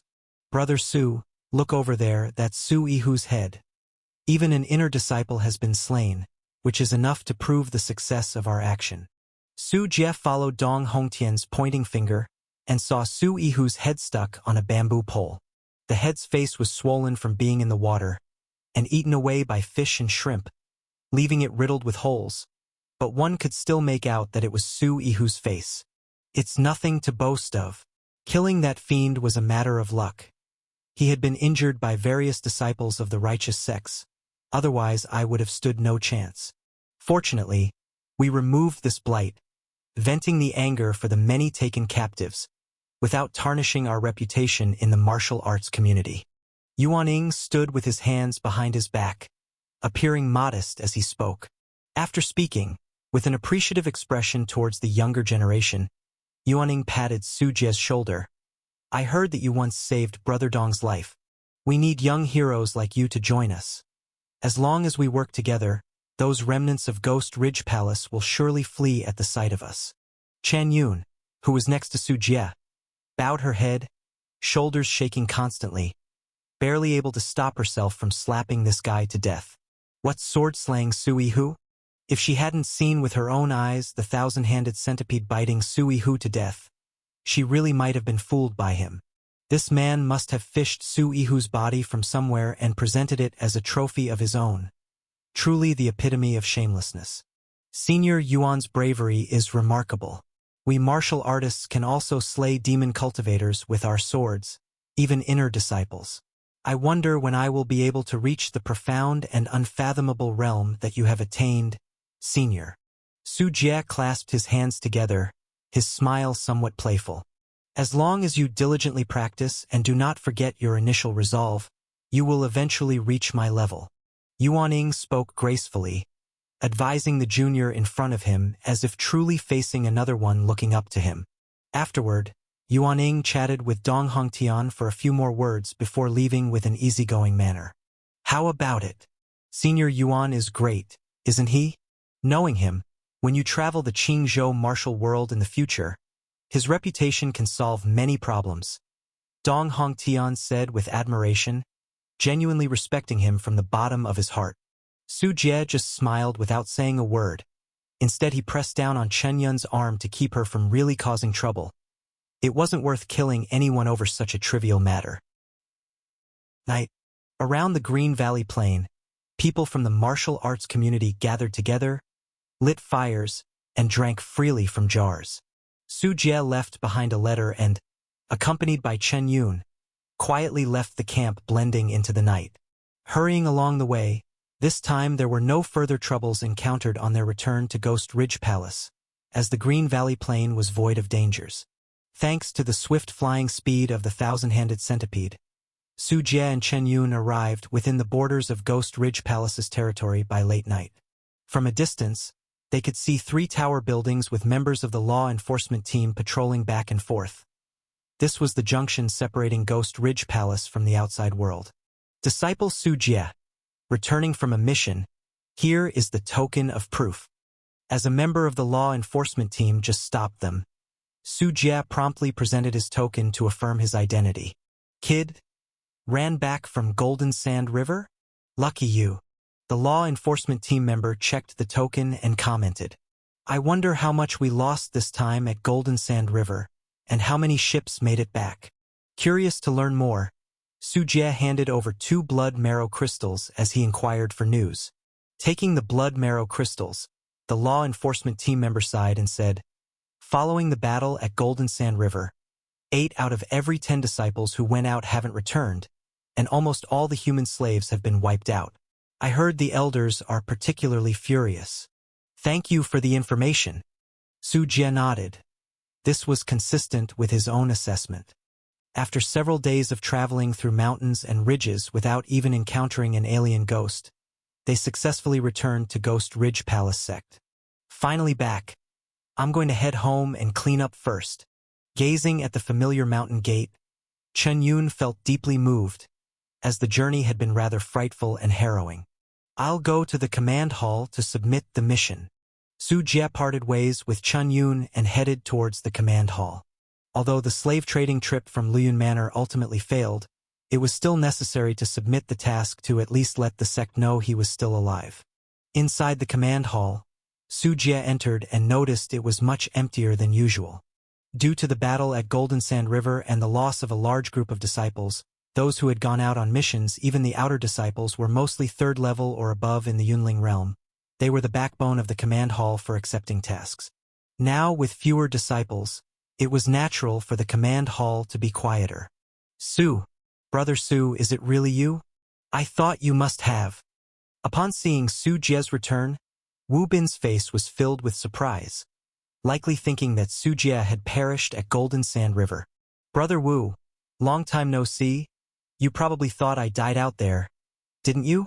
Su Jie stepped forward, handing over the token. Hey, I didn't mean. You don't need to explain, Brother Wu. After all, too many disciples died this time. It's not strange for you to think so. Su Jie shrugged his shoulders, and as he handed over the token again, he asked, Brother Wu, if I remember correctly, your command hall is also responsible for the promotion exams for inner disciples, right? Correct? Why do you ask? Could it be? Wu Bin seemed to realize something, shuddering all over, his mouth agape and his eyes wide in astonishment as he looked at Su Jie. I've come for the promotion to inner disciple. Su Jie's voice was calm, and as his words fell, the managers in the command hall turned their heads in shock, their expressions spelling disbelief. Brother Su, has your strength reached the 6th level of the Yunling realm? Wu Bin finally reacted, his face a mix of shock and joy as he looked at Su Jie. Although he had felt that Su Jie had the potential to be promoted to an inner disciple when they first met, the reality of Su Jie's breakthrough to the 6th level of the Yunling realm left him immensely shocked because it had all happened too quickly. However, he didn't harbor too many doubts, as the breakthroughs of demon cultivators were never by the book. Rapid, early-stage cultivation progress had become synonymous with demon cultivators. Genuine beyond doubt. Su Jie nodded, and Wu Bin's smile brightened as he hurriedly turned around to call someone. I'll go find the hall master right away to confirm your promotion. Please wait a moment. Wu Bin had left, but even more people were crowding around Su Jie. Congratulations, Mr. Su, on your promotion to the inner sect. From now on, the sky's the limit, and the ocean is yours to explore. An inner disciple. I never imagined I would witness this grand occasion today. I wish Mr. Su great accomplishments in the future and an early promotion to the secret realm. A group of managers surrounded Su Jie, ceaselessly offering their congratulations, trying to get on his good side and familiarize themselves with him for any future dealings. Apart from these managers, the disciples from the command hall couldn't help but cast glances his way. That person has been promoted to an inner disciple. What's his background? He looks so young. Hiss, that's our branch's Brother Su. He used to talk to me. I recognize him. He was quite prominent in the black market. He had an elder's gifted white-bone sky-slaying sword. I didn't expect him to be promoted to an inner disciple so quickly. These disciples didn't dare to come closer, just watching from a distance, and their words were filled with envy for Su Jie. After all, being an inner disciple is a completely different concept than being an outer disciple. Outer disciples are mere cannon fodder while inner disciples are candidates for the secret realm, and their status is beyond comparison. The news spread quickly, soon leaving the command hall and drifting to the ears of more disciples within the sect. There were not many inner disciples in Ghost Ridge Palace, and every promotion of an inner disciple sparked discussions among the disciples, creating buzz that lasted for quite some time. It didn't take long for Su Jie to wait. Soon Wu Bin returned with an elder. Su Jie recognized the man, Master Zhuo of the command hall, a genuine cultivator of the secret realm. So you're Su Jie, right? Not bad, not bad. To reach the 6th level of the Yunling realm at such a young age, Taoist Chiu has indeed taught a fine disciple. Zhou Shiping stroked his goatee, appearing extremely amiable.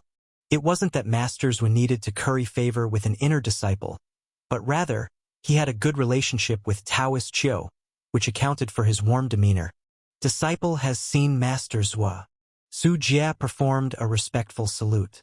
Show me your spiritual aura. Master Zhou gestured with his hand, and without hesitation, Su Jie activated his spiritual power, not concealing the fluctuations of his aura. Strong spiritual power that only a cultivator of the 6th level of the Yunling realm could possess, clearly telling everyone present that Su Jie's status as an inner disciple was well-deserved. Very good. Your spiritual power is quite pure. Master Zhou nodded slightly and took out a bunch of items from his storage bag. This is the robe for inner disciples, this is the identity token, and these are 100 blood marrow crystals.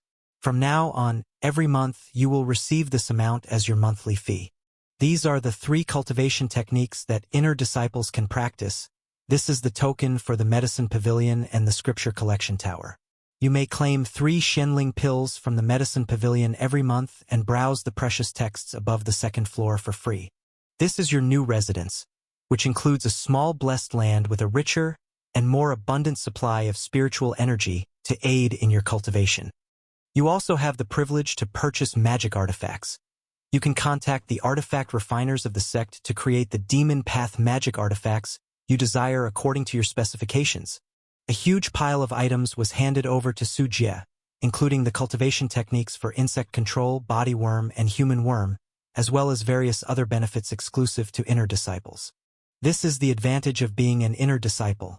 Only then are you truly acknowledged and accepted by the Ghost Ridge Palace and not just considered expendable cannon fodder.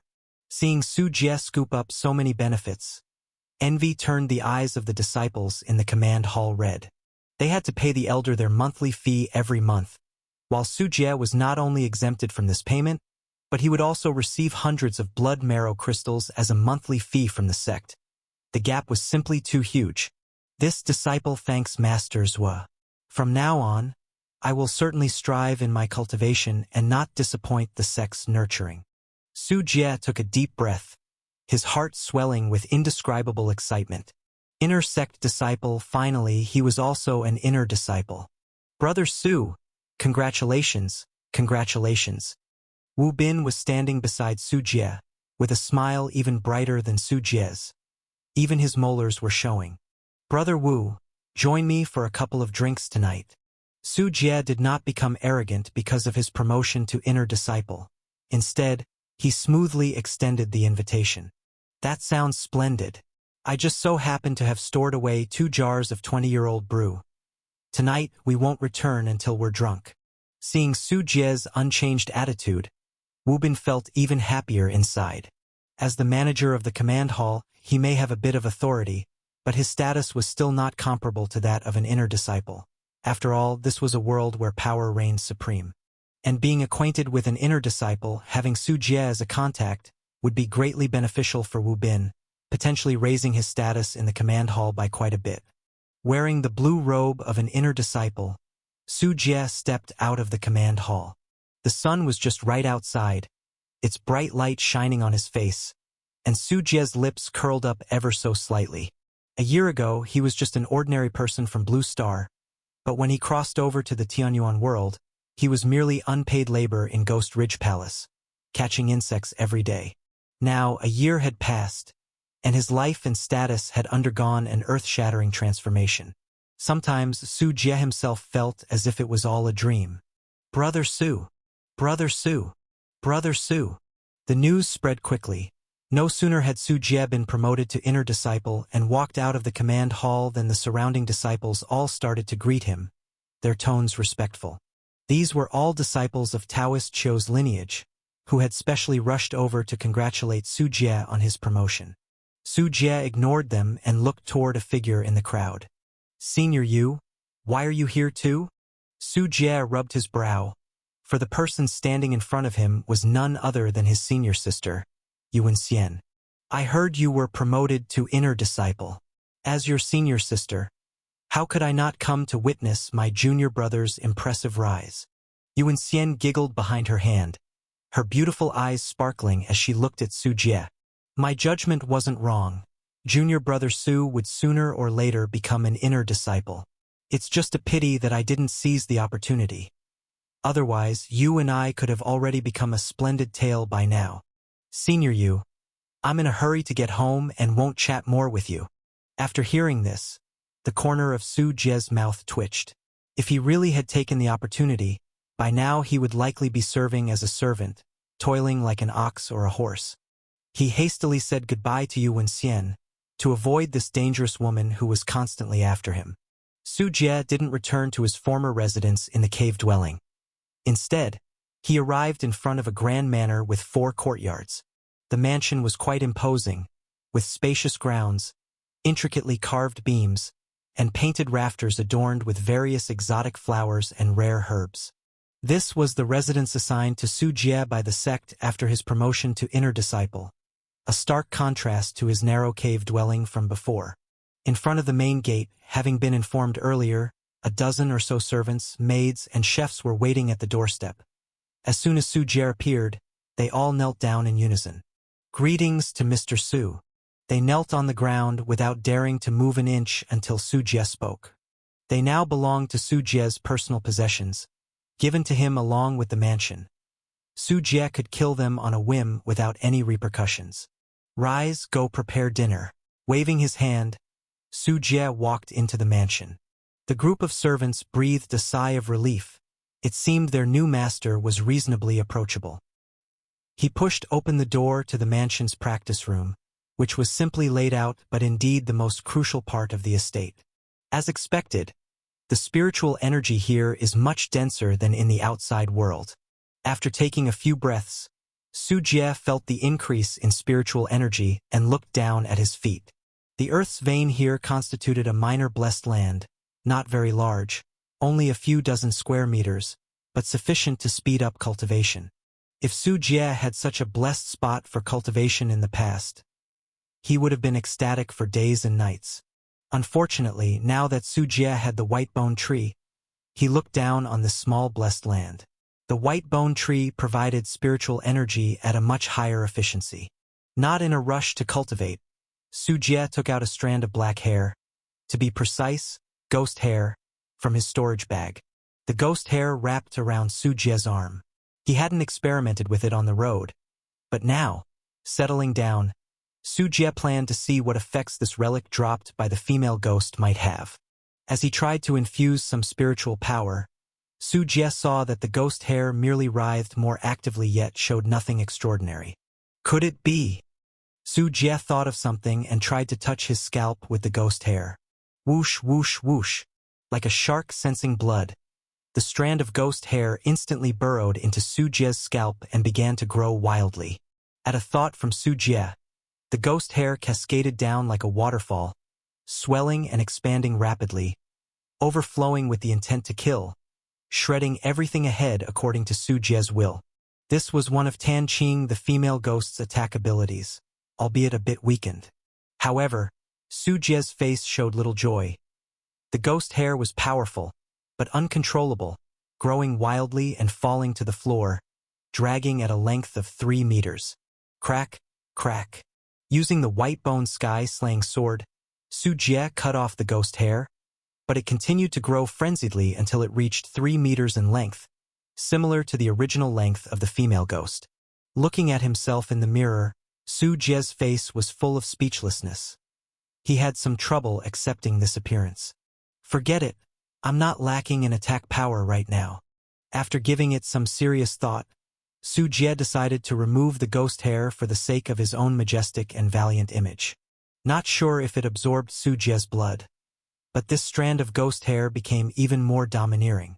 It wrapped around him on its own, as if seeking a host, emanating a strong aggression. The twisted hairs filled the practice room, intent on ripping and shredding everything. In addition, Su Jie's own hair began to grow wildly again, though without any offensive power this time. Merely growth influenced by radiation from the ghost hair. Humph! With a flutter of his eyes, Su Jie released a purple light ray, instantly dissolving a large mass of ghost hair, which then slowly withered. However, it still possessed strong radiating abilities, causing Su Jie's hair to begin growing wildly as soon as it came near. Could it be that only a ghost can truly control this thing? Su Jie was somewhat helpless. It was, after all, a product of the female ghost's body, so it wasn't surprising that, as a human, he couldn't precisely control it. If Su Jie could sacrifice his personal image a bit, its power was indeed not bad. But unless absolutely necessary, Su Jie wouldn't really consider it. Go collect dust in my storage bag. I'm not bald and don't need you. The more he thought about it, the angrier Su Jie got, cursing and picking up the white-boned sky slaying sword like a razor, once again cutting off the hair that had grown down to his legs, preparing to take this ghost hair back into the storage bag so it wouldn't keep radiating and making his hair grow. But it was this very complaint that sparked a flash of spirit light in Su Jie's mind, and he suddenly turned to look at the strand of ghost hair in his hand. Right, I'm not bald, but there are plenty of people who are. Su Jie slapped his thigh, having thought of a new use for it. This thing wasn't just for combat, it could also be used for hair growth. To verify this bold idea in his mind, Su Jie immediately began a new experiment. This time, Su Jie wasn't testing the attacking power of the clump of ghost hair, but the radiant ability of the ghost hair radiation to make human hair grow after radiation exposure. An hour later, Su Jie sat cross-legged on the floor, with a basin of clear water in front of him, in which floated the strand of ghost hair. Su Jie first shaved his own hair clean, revealing a shiny bald head, then dabbed a bit of the water from the basin onto his head. Whoosh whoosh. Strands of shiny black hair sprouted from his scalp, quickly hanging down to his waist and continuing to grow to several meters before stopping. The effect is still too strong. Su Jie stood up and shouted outside, "Ah Fu! Bring in more water." On hearing the voice, the old steward named Ah Fu hurried in with several maids and servants, carrying a large tub of water inside. Su Jie put the ghost hair into the water tub, then called Ah Fu to halt. "Does the young master need anything else?" Ah Fu asked, trembling. "Help me with an experiment." Su Jie looked at Ah Fu's thinning crown and nodded in satisfaction. "Ah!" At this statement, remembering all sorts of terrifying rumors about demon cultivators eating people and conducting human experiments, Ah Fu turned pale with fright and his legs went weak. Su Jie had no idea what messy things Ah Fu was thinking about and, feeling that the soaking time was about right, he picked up a ladle of water and poured it over Ah Fu's head. At the same time, Su Jie put a hand on Ah Fu's shoulder to check for changes in his body. Ah Fu trembled all over, clenching his teeth, waiting for the cruel fate to come. However, the expected pain did not arrive, and instead, Ah Fu felt a bit of itchiness on his scalp. Then, through the mirror placed in front of him, Ah Fu saw something that shocked him beyond belief. His head, which had been balding for years, was suddenly covered with thick hair, and he instantly looked several years younger. Do I have hair now?" Ah Fu touched his head in disbelief. It wasn't bald anymore. This time he felt a handful of lush hair. No side effects, it worked. Su Jie also finally showed a smile, withdrawing his hand. He had just used his spiritual power to probe, and the water flow only stimulated hair growth without damaging any other part of the body. This meant that right after his timber business, Su Jie was about to master another code to wealth.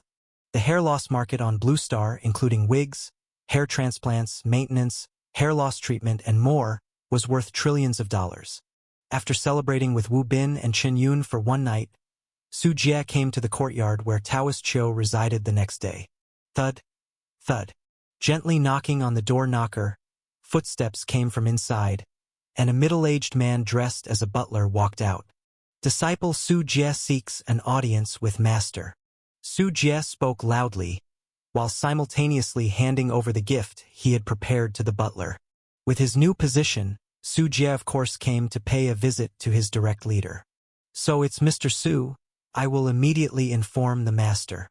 The butler, obviously aware of Su Jie's promotion, quickly went in to report. It didn't take long before he came out again. "The master asks you to come in. Please follow me, Mr. Su."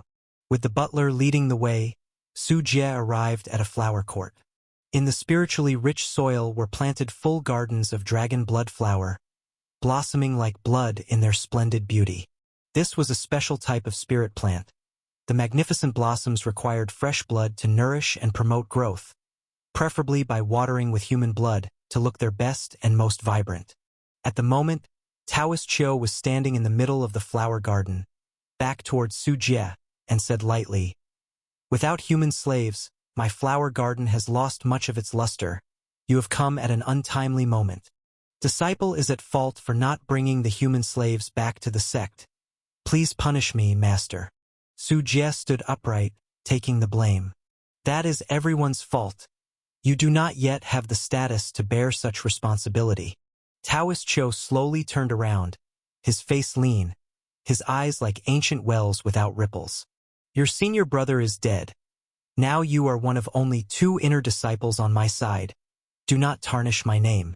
Taoist Chiu slowly spoke, and as he did, Su Jie always felt he was being stared at by Taoist Chiu, wondering whether he suspected that Pei Haibing's death was related to him. A chill went through Su Jie's heart, and he earnestly said, "Master, I will definitely glorify our branch and won't perform worse than others. It would be best that way. Don't be like your senior brother, less capable than others, ultimately just a handful of yellow earth." Seeming to be giving Su Jie a warning, Taoist Chiu might have guessed something but did not probe further. Competition within the demon path is brutal. It's quite normal for the successful to climb over the bodies of the defeated. For Taoist Chiu, even if Su Jie really killed Pei Haibing, it meant no loss to him.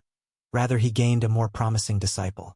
Especially under the circumstances of limited resources, it was certain to select the best and cultivate the stronger one. Just like the competition in the animal kingdom, the eaglets nurtured by an eagle are not fed on an equal footing, but the fiercest chick gets fed, and the weaker chicks, unable to get food, grow thinner and eventually are abandoned and starve to death. Your potential is not bad. Choose one cultivation technique out of the 3. After the slight admonishment, Taoist Chiu offered a sweetener and brought out 3 jade scrolls. The jade scrolls were inscribed with the names of the cultivation techniques: White Bone Transformation Skill, Enlightenment Returning Ruin Skill, and Yaksha Body Refining Technique. White Bone Transformation Skill, your senior brother practiced that. Enlightenment Returning Ruin Skill cultivates the great Tao of the soul, where the soul emerges purified from extinction, allowing the divine soul to traverse space in a single day. Yaksha Body Refining Technique seeks a body like a demon, thrown into the flames, and at its successful completion, one can dive into the sea to capture flood dragons and fly to seize and consume giant birds. Listening to Taoist Chiu, Su Jie looked at the 3 cultivation techniques, having seen Pei Haibing use the White Bone Transformation Technique. The Enlightenment Returning Ruin Skill strengthens the divine soul, primarily enhancing inherent talents. The Yaksha Body Refining Technique was quite domineering, but Su Jie knew, with the temperament of demon cultivators, the more ruthless and powerful the technique, the more it required the blood sacrifice of human slaves. Master, the disciple chooses the Enlightenment Returning Ruin skill. Su Jie made his choice, knowing his own talents were lacking, and now that he had been promoted to an inner disciple, he likely wouldn't face any danger in a short span. Instead, improving talent excited him greatly. Have you decided? This technique is more orthodox and requires patient cultivation. I'm sure, I choose this one. Take it then, and do not teach it privately. Disciple understands. Having received the Enlightenment Returning Ruin skill, Su Jie felt joy in his heart, yet he also felt somewhat sentimental. Calling him master wasn't in vain, for he had given such a precious cultivation technique. This also showed Taoist Chiu's generosity and the depth of his resources, as other elders might not have had so many superior cultivation techniques, and even if they did, they might not have been willing to let their disciples practice them. You may leave now. Go back and practice well. Taoist Chiu averted his gaze and plucked a dragon blood flower. The large blossom bloomed, falling into Su Jie's hand, where the petals' infant mouths opened, seeking to suckle Su Jie's blood. Thank you, master, for this gift. Su Jie bowed and then left the courtyard. The butler waiting outside saw this and laughed. It seems that Mr. Su is greatly favored by the master. The master usually only cares about his flowers and fish, and he does not give dragon blood flowers to a disciple he doesn't highly value. It's just that master holds me in high regard. I still have much to work on. Su Jie gave a bow and left Taoist Chou's residence, eager to return and practice. Inside the practice room of the mansion. This cultivation technique is indeed quite orthodox. Su Jie sat cross-legged on the ground, the jade scroll pressed to his forehead, and the vast knowledge of the Enlightenment returning ruined skill flooded into his mind. After several hours, Su Jie manipulated a spell with his hands and looked into the void ahead, chanting spell names and the voice of God in the air. Behind Su Jie, the air gradually rippled and a phantom-like darkness emerged. Rustle, rustle. Then, above Su Jie's head, a ghostly sphere slowly rose. This was Su Jie's divine soul. As the divine soul exited the body, Su Jie's perspective changed too, residing within the divine soul, and he saw his physical body sitting in the practice room. At this moment, Su Jie could control this divine soul, while his physical body was immobile like a vegetative state. This novel perspective excited Su Jie immensely, and he moved back and forth through the practice room. However, when Su Jie tried to pass through the door to the outside world, a wave of discomfort overcame him. The divine soul, hit by the sunlight, had wisps of bluish smoke rising from its surface.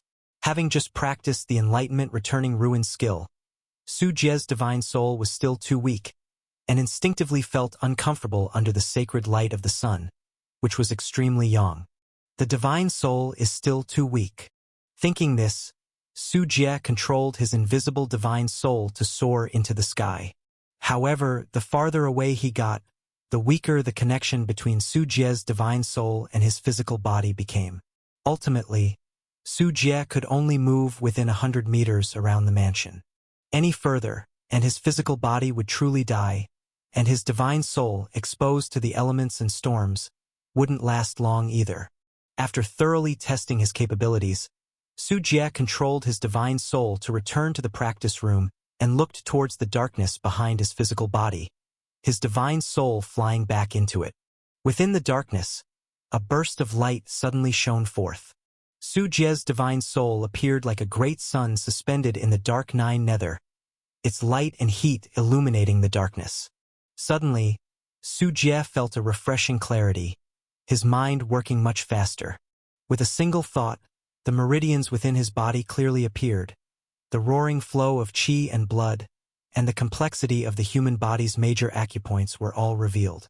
The path to the 7th level of Yunling realm was no longer obstructed for Su Jie. There were no more secrets, leaving only the need for continuous, meticulous effort. So this is what it feels like to be a genius. A smile played on Su Jie's lips, his divine soul previously confined within the Mud Pill Palace, immobile like an earthbound spirit. But now, Su Jie allowed his divine soul to step out of the Mud Pill Palace, and the darkness it illuminated was actually the parts of the body he had never clearly seen before, a fundamental improvement in bodily control, giving Su Jie a comprehensive and clear understanding of himself. Simultaneously, the physical body would nourish the divine soul too, the abundant spiritual power and qi blood constantly tempering the fragile divine soul, making it as firm as rock. And as Su Jie's divine soul grew stronger, this understanding would deepen even further, body and divine soul boosting each other, complementing each other. Eventually, he would achieve a state as clear as a mirror, the soul transforming into the primordial spirit, body and soul at will, one thought manifesting myriad forms, one thought returning all to ruins. Of course, such a state was far beyond what could be achieved in the Yunling realm, or even in the secret realm. Half a month later, Insect Valley, Su Jie, clutching a 9-tailed ghost scorpion, ignored its struggles and stuffed it into an insect control bag. During half a month, aside from his cultivation practice, he would also come to Insect Valley in his spare time to collect various poison insects. Whoosh whoosh, the sky reverberated with howling as a massive 1,000-hand centipede hurriedly flew by, followed by a sky-darkening swarm of human-faced moths, their numbers either in the millions or tens of millions.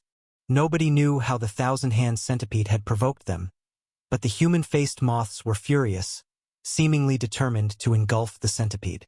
The thousand-hand centipede flew erratically until, after more than 10 minutes, it finally managed to shake off these swarming creatures. Boom!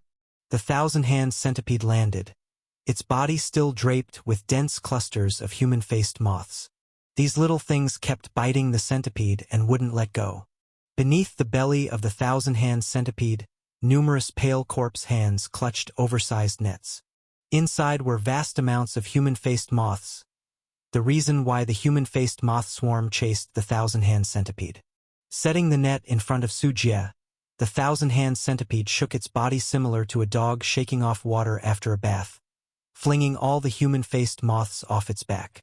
At this moment, the originally dark and glossy insect shell of the thousand-hand centipede was pitted and uneven, with many parts exposed to flesh, sizzling and smoking from the corrosion of acid. Thankfully, the thousand-hand centipede had a strong self-healing power. Other people's poisonous insects would hardly endure such injuries. Sizzle, sizzle. The thousand-hand centipede let out a pitiful noise, seemingly lodging a complaint to Su Jie about the malicious deeds of the human-faced moths. How did you come to make such a spectacle? Don't be like a bandit, charging into someone else's territory and causing chaos.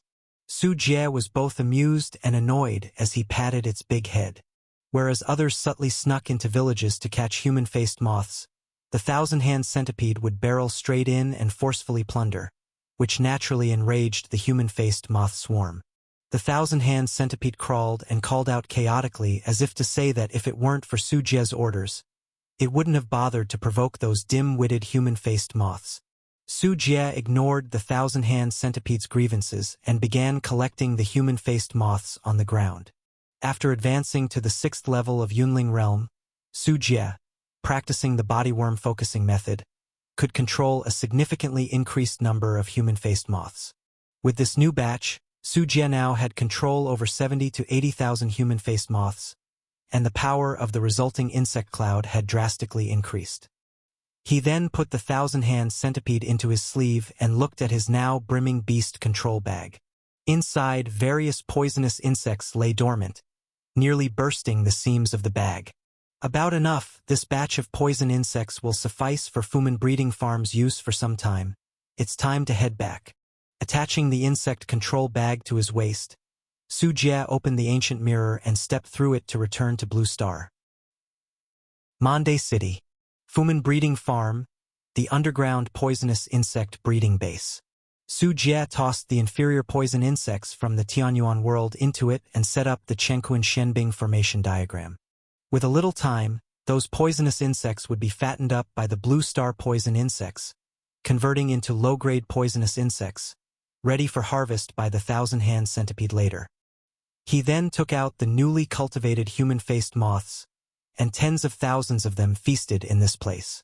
A myriad of Blue Star poison insects became their sustenance, with the number of human-faced moths achieving a breakthrough to low grade already reaching hundreds, and still slowly increasing as time went on. Though these low-grade human-faced moths had limited attack methods and were considered weak in combat among low-grade poisonous insects, after all, few colony insects have strong individual combat abilities. They were still low-grade poisonous insects, and any outer disciple with such an insect would stand out among their peers. For Su Jie, it was like wholesaling, and if anyone saw it, their eyeballs would probably pop out.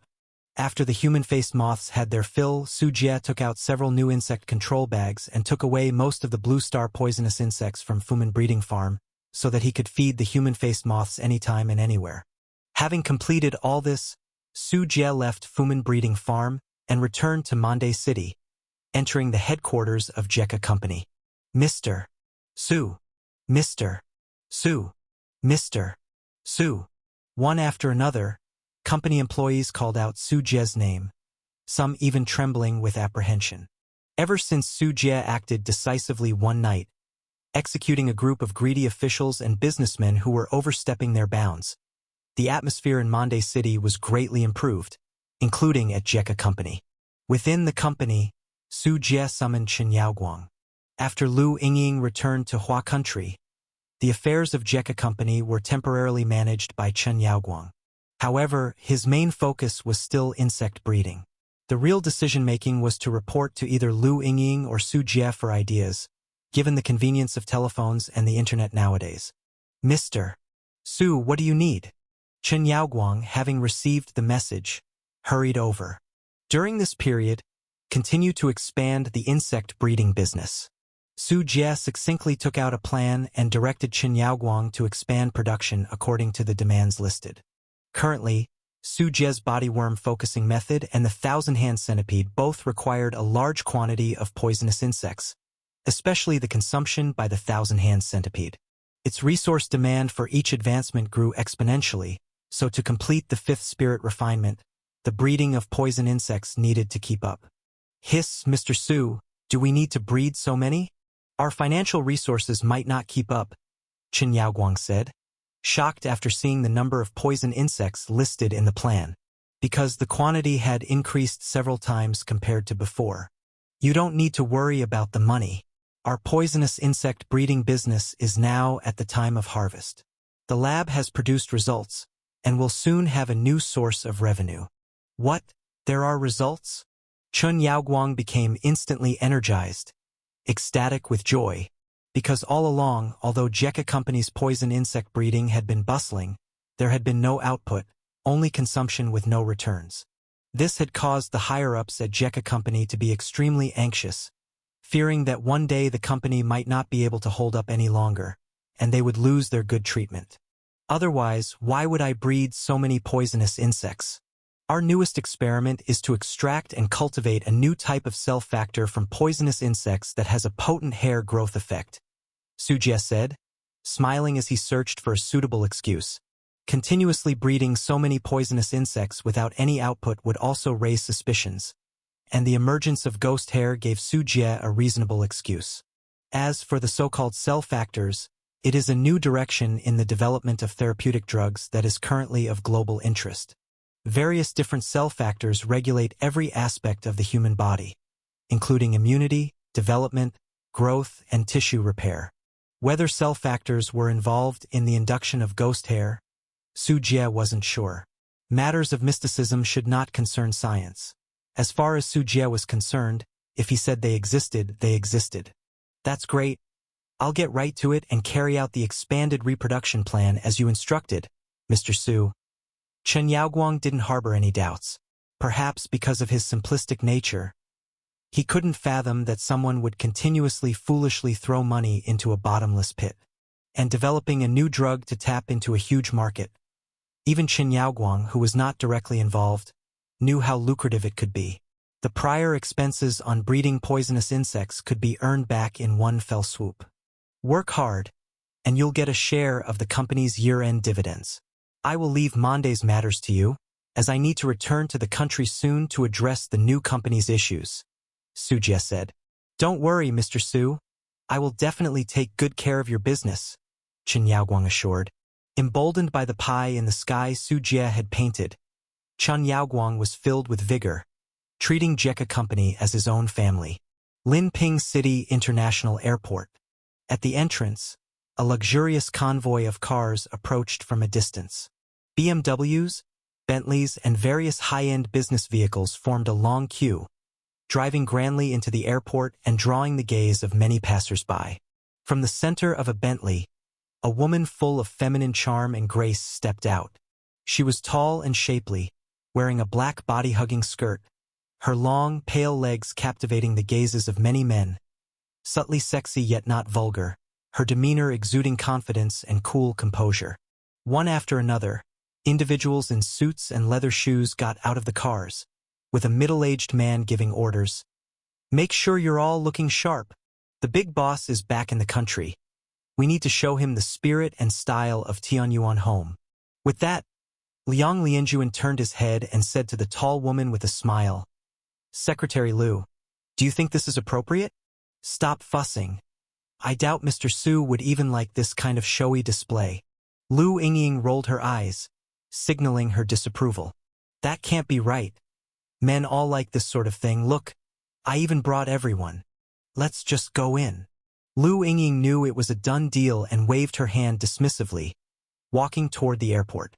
Inside the airport, several attractive women were chatting and laughing until they suddenly noticed a group of business elites entering the airport. Hey, look, that person looks familiar. It seems like Yingying? One woman, rubbing her eyes in disbelief, recognized the identity of the leading woman as Lu Yingying. The other women all turned to look, exclaiming aloud, Lu Yingying, it really is her. How did she become like this? She looks so amazing. I almost didn't recognize her. She seems to be the leader of those people. You see how a group is gathering around her. The group of women were former colleagues of Lu Yingying, real estate salespeople at Jingjiang Manor, ready for a shared vacation during the holidays. Seeing their long unseen colleague now so transformed, the group of women were taken aback. Among them, a petite woman with a cute face clenched her small fists. This was Zhao Xuanmiao, who used to clash with Lu Yingying at the company. Now, seeing Lu Yingying at the airport, Zhao Xuanmiao's pupils dilated, as the change in Lu Yingying was too great compared to the past.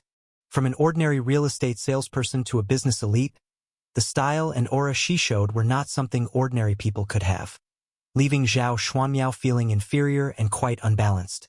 The group of women had complex expressions as they saw Lu Yingying's radiance, the powerful aura of a successful woman discouraging them from even approaching to say hello. She must be with the boss of Jingjiang number 1. Zhao Xuanmiao was both jealous and envious. If only she had been more resolute back then, maybe she too could have changed her class and become someone superior. Lu Yingying didn't notice this little incident and quietly waited at the airport until a plane landed. At the passenger disembarkation aisle, Lu Yingying saw Su Jie appear and quickly went to greet him, linking her arm through his. Mr. Su, we've come to pick you up. Led by Liang Lianjuan, a group of core members from Tianyuan Home also greeted Su Jie with smiles. Thank you for your efforts. Su Jie's gaze passed over Liang Lianjuan and then fell on the Tianyuan Home employees, with whom he shook hands. After exchanging pleasantries, they boarded the vehicles waiting outside the airport. Mr. Su, the banquet has been prepared. Do we go to the welcome dinner to freshen up or? No rush for the meal, Yingying. How are things going with Mu Hua Company? Su Jie sat in the back seat of a Bentley, with Lu Yingying beside him, her delicate legs crowned with a document bag. Hearing his question, she pulled out a document. We've reached a preliminary deal with Mu Hua Company. Under the name of Tianyuan Home, we plan to acquire all the shares of the founder Song Qingda, as well as those of the other shareholders. Adding on the portion of circulating shares we've acquired from the secondary market, we expect to hold over 80% of the equity after the deal is completed. Due to the current difficulties faced by Mu Hua and the pessimistic market sentiment, the shareholders are eager to cash out, so the purchase price for the shares is quite reasonable. The agreed price for all the shares is 6.85 billion yuan, with a 40% down payment and the remaining balance to be paid within a year. We just need your signature now, Lu Yingying explained. As Jeka Company wasn't suitable to make an appearance, the acquisition was being carried out in Tianyuan Home's name. Su Jie pinched Lu Yingying's cheek, surprised. To have gotten things done so quickly, you truly deserve your reputation as a finance prodigy. These types of large-scale business acquisitions normally take a long time, often dragging on for several months to even a year and a half. That Lu Yingying could wrap it up in a month was really eye-opening for Su Jie. I didn't do much. The negotiation was handled by a professional team. We just took advantage of Mu Hua's current predicament and our offer, which was fairly sincere. With both sides keen to close the deal as soon as possible, Lu Yingying replied modestly. Negotiations like these couldn't have happened without her setting the bottom line and making final decisions. Have the negative assets of Mu Hua been stripped off? I'm not planning on continuing with the production of new energy vehicles, Su Jie asked further, not having forgotten how Mu Hua fell. Of course, the new energy automobiles are part of a subsidiary, which has been stripped away already, as per our agreement, Lu Yingying responded promptly, worried Su Jie might impulsively want to join the car manufacturing industry. After all, the new energy car scene in Hua country is booming, with every business magnate getting involved. but now it seems she worried unnecessarily. Is there a strain on our finances? Su Jie looked toward Liang Lianjuan, who was confidently driving up front, and he said, Mr. Su, our Tianyuan home products are in high demand, holding a significant market share in the high-end furniture segment. Moreover, with the company in good financial health and ample cash flow reserves, we can easily handle this acquisition. If push comes to shove, we can always take out a loan from a bank. They are more than willing to lend to our company. Then I'm relieved. Yingying, start the process to acquire a shampoo company, one that has its own manufacturing facilities, Su Jie instructed, giving Lu Yingying a new directive upon hearing this. A shampoo company? Lu Yingying was taken aback, unable to see how the industries of their various companies were related to shampoo. The laboratories at Jekka have developed a new product using hair growth cell factors extracted from poison insect, which can significantly accelerate hair growth. It can treat any type of hair loss, show effects within a week, and is harmless to humans with no side effects. Su Jie resumed his pitch, glancing at Liang Lianjuan's somewhat sparse hair. He took a bottle of hair growth liquid from his backpack and handed it over. Give it a try. Apply it regularly and wash your hair daily. You'll come back thanking me. Liang Lianjuan was somewhat skeptical but accepted it due to Su Jie's status. Mr. Su, does it really have a therapeutic effect? Lu Yingying was equally skeptical. In her understanding, hair loss was very difficult to cure. Various drug treatments had varying effects on different people, sometimes producing terrible side effects, and it was hard to say how high the success rate was. The time it took to see even a slight effect could be several months. Hair transplants were the same. They needed healthy hair follicles on the scalp, or it was impossible to succeed with the transplant. The numerous difficulties in treatment were also the tough issue why hair loss was difficult to cure. Otherwise, with so many powerful and influential leaders in the world, balding and hair loss was prevalent among them. If drugs and transplants were really that effective, they would have regrown their hair a long time ago. And according to Su Jie, the hair growth cell factor developed by their own laboratory had effects within a week, no side effects, and could treat all types of hair loss symptoms. It sounded like the exaggerated claims of a quack selling fake medicine on the streets. I've brought back quite a few samples. You guys can find several test subjects. It's only a week. You'll soon know whether I'm telling the truth or not. I'm not interested in telling such clumsy lies. Our company has many people just like me. I'll have them all try it. Liang Lianjuan added, planning to find more people for comparison. Hearing Su Jie so confident, and recalling that everything he had said in the past came true, Lu Yingying's heart gradually began to believe in Su Jie's words. If that's really the case, Mr. Su, this is a road paved with gold rolling in. We're going to be rich. Lu Yingying got excited, her eyes sparkling. If the effects were truly as Su Jie described, no, even if only half as effective, Lu Yingying believed that once such a product hit the market, men and women afflicted by hair loss would certainly make it sell out. Her excitement was so great she couldn't calm down, and she quickly started looking up information. According to the World Health Organization, over 1.5 billion people worldwide are troubled by hair loss. Just in Hua country, there are over 250 million people suffering from it, meaning 1 in 6 people experience hair loss. Hair loss does not concern health, but everyone has a desire for beauty, just as women can't get enough of cosmetics. In such a huge market, there's definitely serious money to be made. A very lucrative project. Little money grubber. Su Jie pinched Lu Yingying's cheek and said with a smile, hurry up and acquire a shampoo company. We've already stocked up on plenty of raw materials. When we launch the product for sale, we'll circumvent the regulatory scrutiny of pharmaceuticals. Just in case, go acquire a health supplement company as well. If the shampoo route doesn't work, we'll take the dietary supplement route.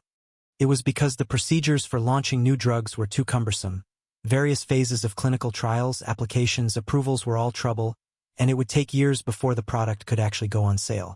By that time, the opportunity would have passed, and Su Jie couldn't wait that long. Distributing it as shampoo to the market was much simpler and quicker. After all, the current market was saturated with all kinds of hair growth shampoos, fleecing the gullible under the pretense of hair restoration, shearing the sheep ruthlessly.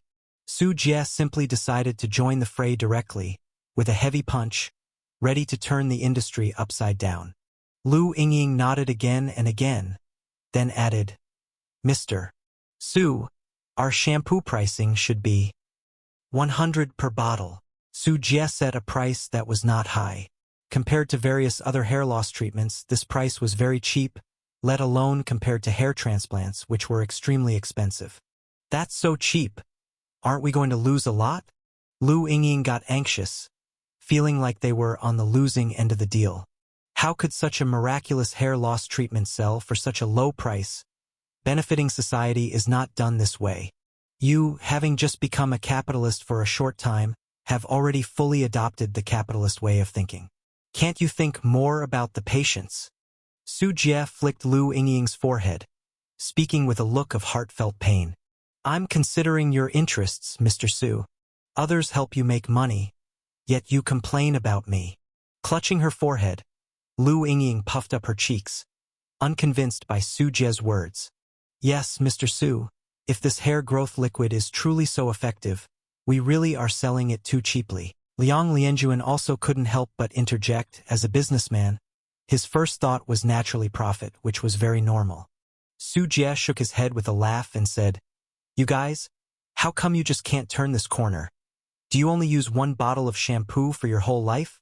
Lu Yingying was taken aback, pondering Su Jie's words, and then her bright eyes widened as she suddenly understood and said dumbfoundedly, You mean our product has to be used regularly and in proper amounts to maintain the hair growth effect, and that once stopped, hair loss will continue?" "Exactly.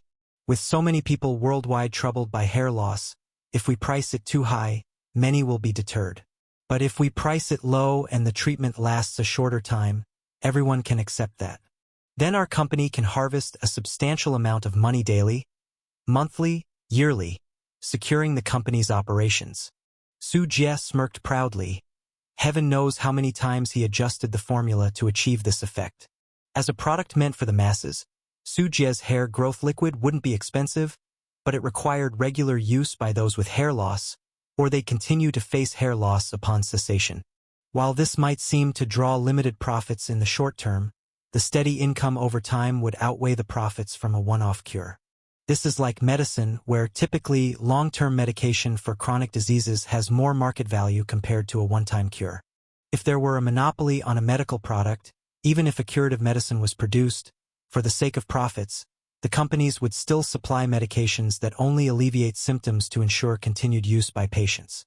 Of course, nowadays, such cases are rare because of fierce competition among pharmaceutical companies, making it difficult to monopolize, and competitors might take market share by offering better products. But Su Jie wasn't afraid. Others might fear business competition, but could any competitor understand the principle behind the hair growth liquid? That was a true, mysterious side-level blow. Facing other hair loss medicines and hair transplants, the hair growth liquid could completely dominate the market, fearing no competition whatsoever. Even if someone really developed a similar hair loss treatment that was cheaper, Su Jie could then introduce a curative product when the time came. Engaging in a price war was something Su Jie's side could handle without the burden of research and development costs and much manufacturing cost, capable of thoroughly beating the competition. After listening to the analysis, Lu Yingying glared fiercely at Su Jie with her beautiful eyes and complained, "You say I'm the capitalist, but I think you are the real capitalist. I'm far behind compared to you. Nothing I can do, considering how poor I am now. Raising pigs costs money. Raising insects costs money. It's tough for me too. I just have to find ways to make money to support the family." Su Jie shrugged his shoulders, speaking the truth. As his power grew stronger in the future, and he needed more resources from Blue Star, he'd have to make even more money to meet his needs. And they like to say they don't love money and have never touched it. Lu Yingying and Liang Lianjuan bantered back and forth, filling the car with a joyous atmosphere for a while. With a new money-making goal, everyone was in a good mood. A week later, Jingjiang No. 1 Villa, basement. A sealed glazed glass calming dust array map quietly operated. The semi-transparent magic shield it upheld excluded all sounds and secular dust. Su Jie sat cross-legged on the ground. Spiritual energy circulated around his body. His energy channels surged with activity. The minimized chibi version of the white bone tree was placed on his knees. The spiritual energy stored within it was being summoned. It was like a spiritual energy version of a power bank, providing Su Jie with temporary cultivation energy. When the spiritual energy was insufficient, he would return to the Tianyuan world to let it take root and replenish by absorbing the earth's veins and the spiritual energy in the air. In the tranquil environment, as Su Jie gently exhaled, the room was instantly filled with a refreshing fragrance that warmed the heart and spleen, and the mysterious spiritual power emanating from his body faintly formed a white crane, its cries resounding through the universe. The white crane Zhen Dao is indeed powerful. Golden divine radiance flowed over his body. Su Jie's cultivation had greatly improved, taking a big step toward the Yunling realm's 7th level. The key to this was the white crane Zhen Dao he had extorted from Ning Xinyue, which he had just successfully practiced.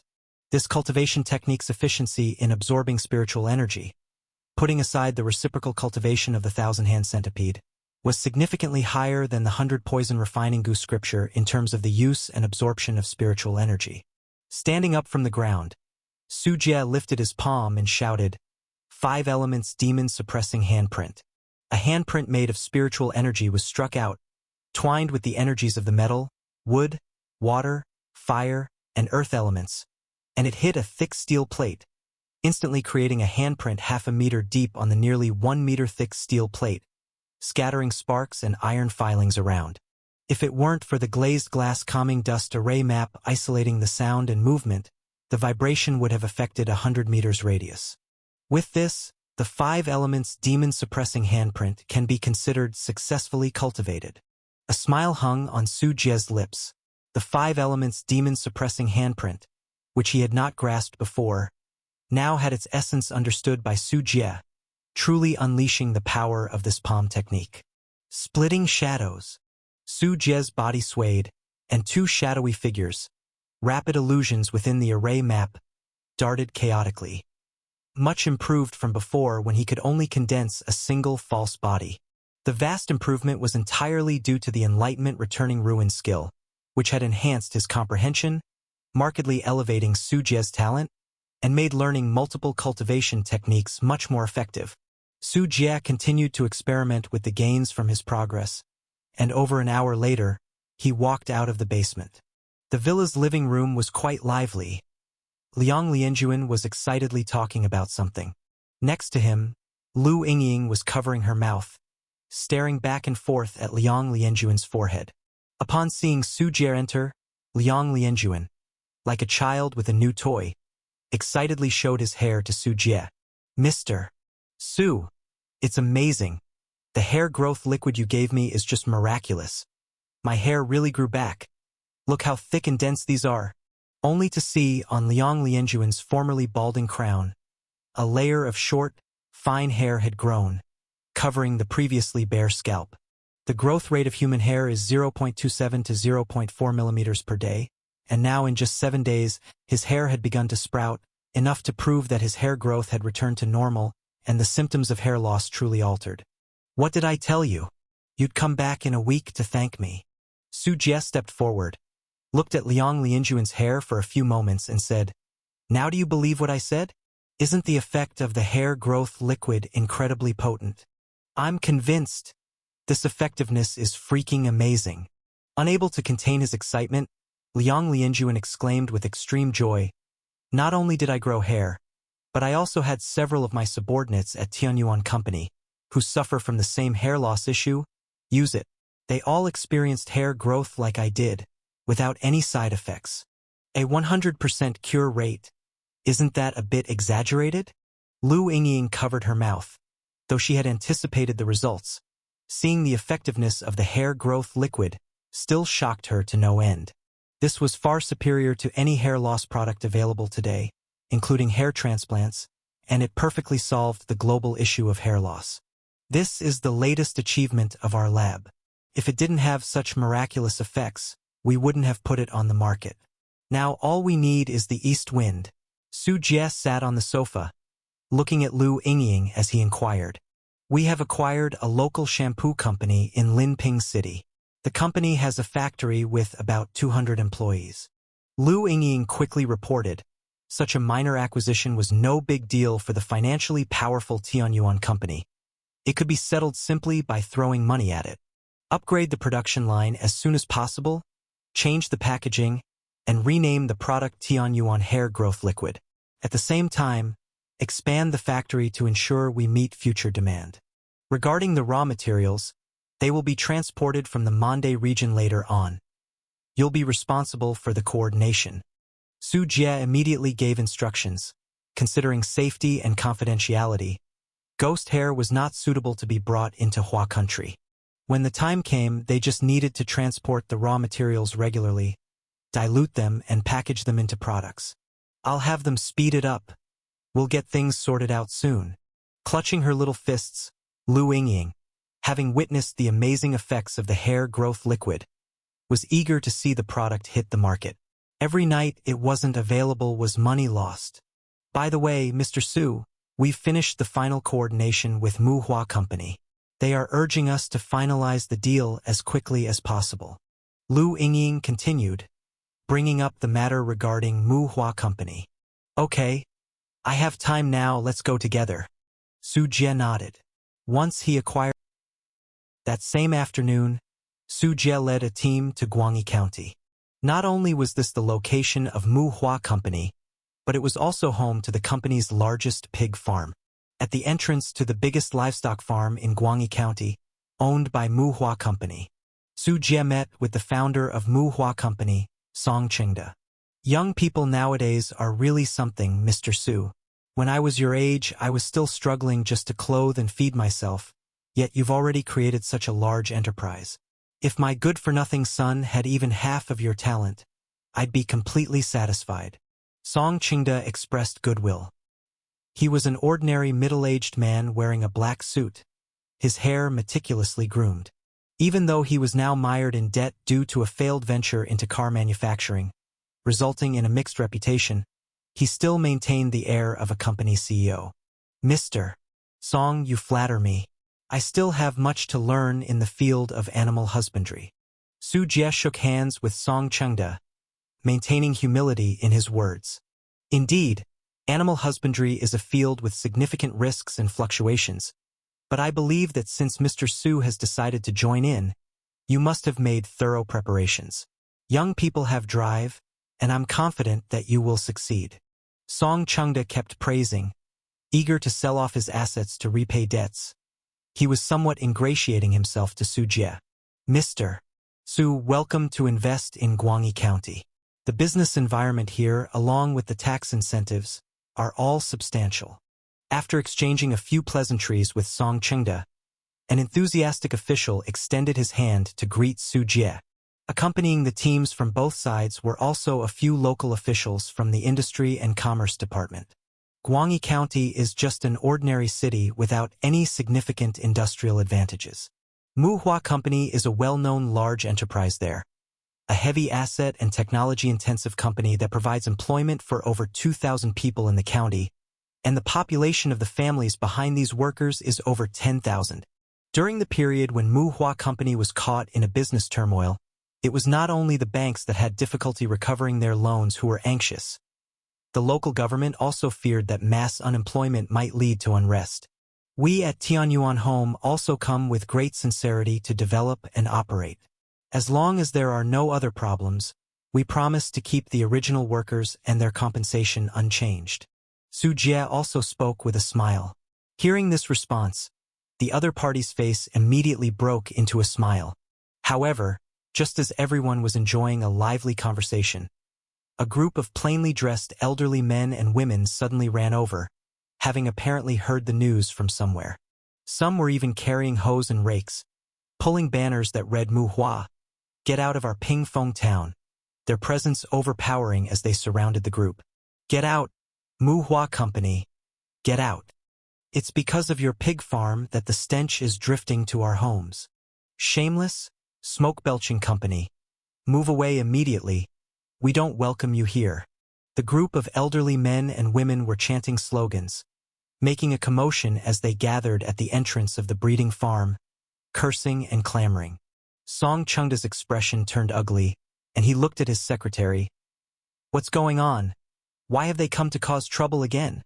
The secretary was also somewhat panicked, anxiously saying, "I've already given them compensation. Besides, the farm has made environmental improvements. We're 6 kilometers away from their Pingfeng town. There's no way the stench could pollute their area." It wasn't just Song Chengda whose expression turned unsightly. Several local officials also had stiff faces as they shouted, "Chairman Song, quickly disperse these people." They were also nervously looking at Su Jie and his group, afraid that this negative incident would scare away Tianyuan Home, their potential gold mine. "Mr. Song, does your farm still cause pollution?" Su Jie looked over, his eyebrows slightly furrowed. "Absolutely not. Our company has been in operation for many years, and we take pollution prevention very seriously. These people are just here to cause trouble," Song Chengda hurriedly said, fearing Su Jie would get the wrong impression of him. No sooner had he finished speaking, several news vans rushed to the gate, and a group of journalists and media carrying cameras and microphones circled around without a word. "I'm a reporter from Longcheng Daily. Are you all protesting against the severe pollution by Muhua Company? If you have any demands, feel free to talk to us. We are from Jingxin Finance News.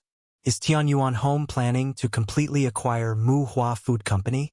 As far as I know, Tianyuan Furniture has never been involved in this industry. Wouldn't it be unwise to enter hastily? Does Muhua Company still intend to continue making cars? Sales of your newly launched Xuanlong brand car have only reached 11 units this month. Mr. Song, do you have anything you'd like to say to consumers?" It's said that Ikong Company was also once interested in acquiring Muhua. Mr. Song, the media relentlessly bombarded with questions, making Song Chengda's face turn black with anger. Watching this scene, Su Jie was contemplative. If the peasant's arrival could still be considered an accident, the journalist's presence made Su Jie sense a long premeditated scheme. "Mr. Song, let's go inside for a visit now." Su Jie spoke up at the right time, not paying any further attention to the disturbance outside. Song Chengda, worried that he wouldn't be able to extricate himself and negatively affect Mr. Su's impression of the company, hurriedly nodded. "Mr. Su, please, allow me to take you on a thorough tour of our company's largest breeding farm." A few people entered the company, leaving Lu Yingying and others to deal with the news media. Entering the breeding farm, the place was entirely different from the pig farms Su Jie had seen before. Not flat breeding grounds, but 6-story pig houses built up high. "Mr. Su, please look. This is Muhua Company's first-level breeding base, totaling 24 6-story pig houses. Unlike traditional single-story pig farms, this is equipped with high-tech technologies. Numerous smart machines work in coordination, and using the building space substantially saves room, improving breeding efficiency. We can produce 2 million pigs annually, which is the company's most important breeding base." Song Chengda became more talkative now that he was on his home turf, speaking knowledgeably about the breeding farm. Su Jie moved his nose slightly and barely smelled any odors, much less something that could drift for several kilometers to the villages. Walking into one of the pig house buildings, they saw various automated equipment everywhere. The few workers there didn't need to do much physical labor, all handled by controlling the equipment. One building is a complete swine production line, divided into sow housing, farrowing areas, nursery zones, and fattening areas. A pig would complete its entire life cycle from birth to growth in this place, and once it left the building, it was time to go to the slaughterhouse. Su Jie focused on inspecting their environmental control measures. He discovered that every level of these pig house buildings was equipped with an automatic sprinkler system. Each floor had an angle of tilt to it, and with regular time spraying, all wastewater could be channeled into the building's sewage discharge treatment system. The entire pig breeding park also had a circulating odor removal system, with no severe pollution problems in existence. Finally, Su Jie arrived at the slaughterhouse located at the rear of the breeding farm. where the operations also featured mechanized assembly lines. The fattened pigs ready for market were brought here and would be slaughtered and processed by workers operating machinery. By the end of the tour of the breeding farm, 2 hours had passed. As the group left, the villagers and news reporters who had been causing trouble at the door had been dispersed. After dining together at the hotel, and seeing that the day was nearly over, Su Jie finally relaxed and said to Song Chengde, "Mr. Song, I think your company is quite good. The acquisition deal will proceed as we previously agreed." Song Chengde let out a huge sigh of relief. He had been worried that the trouble at the breeding farm might lead to a failed transaction and was extremely nervous. Now, hearing the news he most wanted to hear, he eagerly grasped Mr. Su's hand. "Mr. Su, I have feelings for Mu Hua Company. If it weren't for the debts on my side. I hope Mr. Su will develop Mu Hua Company well. Enjoy exclusive adventures from Empire. Naturally, I intend to develop it well. Mr. Song will see it thrive in the future." Su Jie smiled, knowing that with this breeding farm, his soul-summoning banner would soon take shape. After the big boss made his decision, the business teams they had brought along took out the contracts they had prepared. Under the lawyer's scrutiny, Su Jie and Song Chengde signed their names, completing this large-scale acquisition deal worth more than 50 billion. As of this moment, Mu Hua Company, a large-scale breeding enterprise that bred 3 million pigs and also raised broiler chickens, cattle, and dairy cows, was completely owned by Su Jie, holding over 80% of the shares and possessing absolute control of the company. After signing the contract, Song Chengde's smile was impossible to conceal. Because of the car manufacturing, he had accumulated a huge personal debt. Now, with this acquisition deal, he wouldn't just be able to repay the bank loan, but also start anew with a sum of capital, which naturally made him very happy. Otherwise, if it really came to the bank taking over and auctioning off Mu Hua Company, he figured he wouldn't be left with much at all. "Mr. Su, be wary of Ekong Company. The turmoil at the entrance of the breeding farm today might have been their doing." Song Chengde reminded Su Jie before leaving. "Oh, Ekong Company?" Su Jie's gaze shifted to Lu Yingying, seeking an explanation. Ekong Company is also a large-scale breeding firm, currently valued at 12.5 billion. During our participation in the negotiations to acquire Mu Hua Company, they also stepped in with an offer, but their price showed little sincerity, and they were eliminated from contention right from the start. Lu Yingying had done her homework. She had researched a lot about the breeding industry and was familiar with the major companies. Ekong Company's CEO, Yu Duanchong, has always been competing with me in this industry. Apart from my own reasons, I suspect that Ekong Company played a part in the crisis of Mu Hua Company, kicking us when we were down and hoping to acquire my company at a low price. Song Chengde explained, emphasizing that he was not making unfounded accusations. Lu Yingying felt somewhat guilty and said, "Mr. Su, my background check wasn't thorough enough. If they had known that Mu Hua Company was being targeted by a malicious competitor, then they would have had to think twice about the acquisition, as the opponent might very well consider Su Jie, whom they thought had taken their business, as a new rival. Experience tales with Empire. It's all right." Su Jie gestured dismissively and said to Song Chengde, "Mr. Song, if you have any information on Ekong Company, send me a copy." "No problem. Yu Duanchong of Ekong Company tends to be quite aggressive. You'd better be careful." Song Chengde readily agreed and reiterated his warning. He hadn't mentioned Ekong Company earlier for fear that Su Jie would hesitate to take over. Now that the acquisition deal was completed, he felt free to speak his mind. Su Jie chuckled nonchalantly and said, "Business competition is all it is, and we're quite skilled at that. How old are you to be skilled at anything?" Hearing Su Jie's words, Song Chengde inwardly sneered, thinking that young people were just arrogant and might need to face some hardships. After all, as far as Song Chengde was aware, Su Jie was managing Tianyuan Home, and although it had been making a splash in the home market recently, it was mainly due to their high-end materials overpowering competitors, with no cunning business battles involved, let alone any experience in the breeding industry. He had no idea how deep the waters were. Well, I wish Mr. Su prosperous business and to quickly become the leader in the breeding industry. Song Qingde didn't say much more. He had decided to exit the industry anyway, and since he had so little attachment left to Mu Hua Company, he wouldn't have sold it so readily otherwise. Whatever happened afterward was none of his concern. As they watched Song Qingde leave, Lu Yingying voiced her concern. I'll have our people be more vigilant immediately, just in case Econ Company really causes some trouble. Yeah, go ahead and do that. And you needn't worry too much. Small tricks are fine, but if they go too far, I'll step in. Su Jie's expression was deep as he spoke, startling Lu Yingying. Mr. Su, you wouldn't be thinking of, this is domestic. If you resort to guns and violence, it could get too out of hand for us to manage. Lu Yingying felt extremely uneasy, recalling what Su Jie had done in the Mande region. Those who crossed Su Jie ended up miserably, so she couldn't help wondering if he planned to employ the same tactics in Hua Country. But Hua Country is different from the Mande region. In Chan Country there was already division and chaos, so if you killed someone in Hua Country, it wouldn't be so easy to get away with it, and you would be more likely to trap yourself. What are you thinking? I'm a law-abiding businessman, so why would I do such a tasteless thing? I won't act rashly, Mr. Su said with a smile, but he did not mention one thing, which is that to cause someone's death, you need not necessarily resort to knives and guns.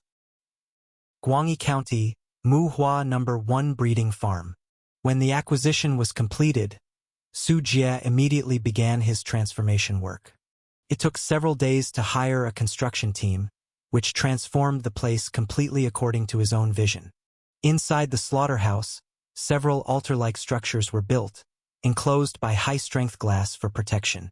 On the altars were enshrined several deities from Hua Country, such as the Jade Emperor, Guanyin, Lord Guan, and others. Hidden among these statues were soul-summoning banners, not just one, but quite a few. After all, soul-summoning banners were cheap and simple to make, so Su Jie made several more to cover the entire slaughterhouse. Not bad. This looks very comfortable. Standing in front of the altar, Su Jie lit the incense and placed it in the incense burner, nodding in satisfaction as he observed his masterpiece. There were some workers around, but actually many of them were stealing glances at this spot, incessantly gossiping behind the scenes, feeling that Su Jie was too superstitious, building altars in this place when they weren't running a temple. Mr. Su, the altars have also been built in the other slaughterhouses according to your requirements, reported the person in charge of the breeding farm, as Mu Hua Company owned multiple breeding and slaughtering facilities, some not located in Guangyi County, and all had undergone similar transformations. What do you think? Do these altars look good? Su Jie asked as he wiped the statues, which were not ordinary, for the exterior was the likeness of the gods, but inside, besides soul-summoning banners, there were spirit stones and even some rudimentary prohibitions set up. In this way, even without Su Jie's control, the soul-summoning banners could automatically absorb souls. I think the workers have some minor complaints, slaughtering pigs all day and then looking at these statues, it seems a bit unnatural. The person in charge chuckled awkwardly, carefully conveying the workers' sentiments. You're wrong. These statues are specially invited by me. It is exactly because the killing is too heavy that we need the altars for evil suppressing and disaster relief, to protect our safety. Su Jie shook his head with a smile, but as he spoke, from the pigs that had just been slaughtered in the facility, streams of soul light balls flew like swallows returning to their nest, entering the statues, and eventually being absorbed into the soul-summoning banners. If a cultivator from Tianyuan World were here to hear Su Jie's words, they would surely curse loudly. For what Su Jie was doing was the terrifying method of soul extraction and yin refining, and far from being used for evil suppressing and disaster relief. These soul-summoning banners were the most evil objects of all. The person in charge twitched the corner of his mouth, treating this as the new boss's superstitious quirk, and silently gazed at the statues atop the altar. Not sure if it was an illusion, but he felt that these statues really had some inexplicable aura, as if they were discreetly watching him, a sinister chill making him somewhat uneasy. It's just an illusion. I'm not superstitious. The person in charge shook his head and looked again, finding the statues appeared completely ordinary. But what he didn't know was that, inside the statues, eerie shadows were wildly twisting on the face of the banners. And as the Black Soul banners grew increasingly defined, more and more souls were taking shape, their weird and cold gazes chilling to the core.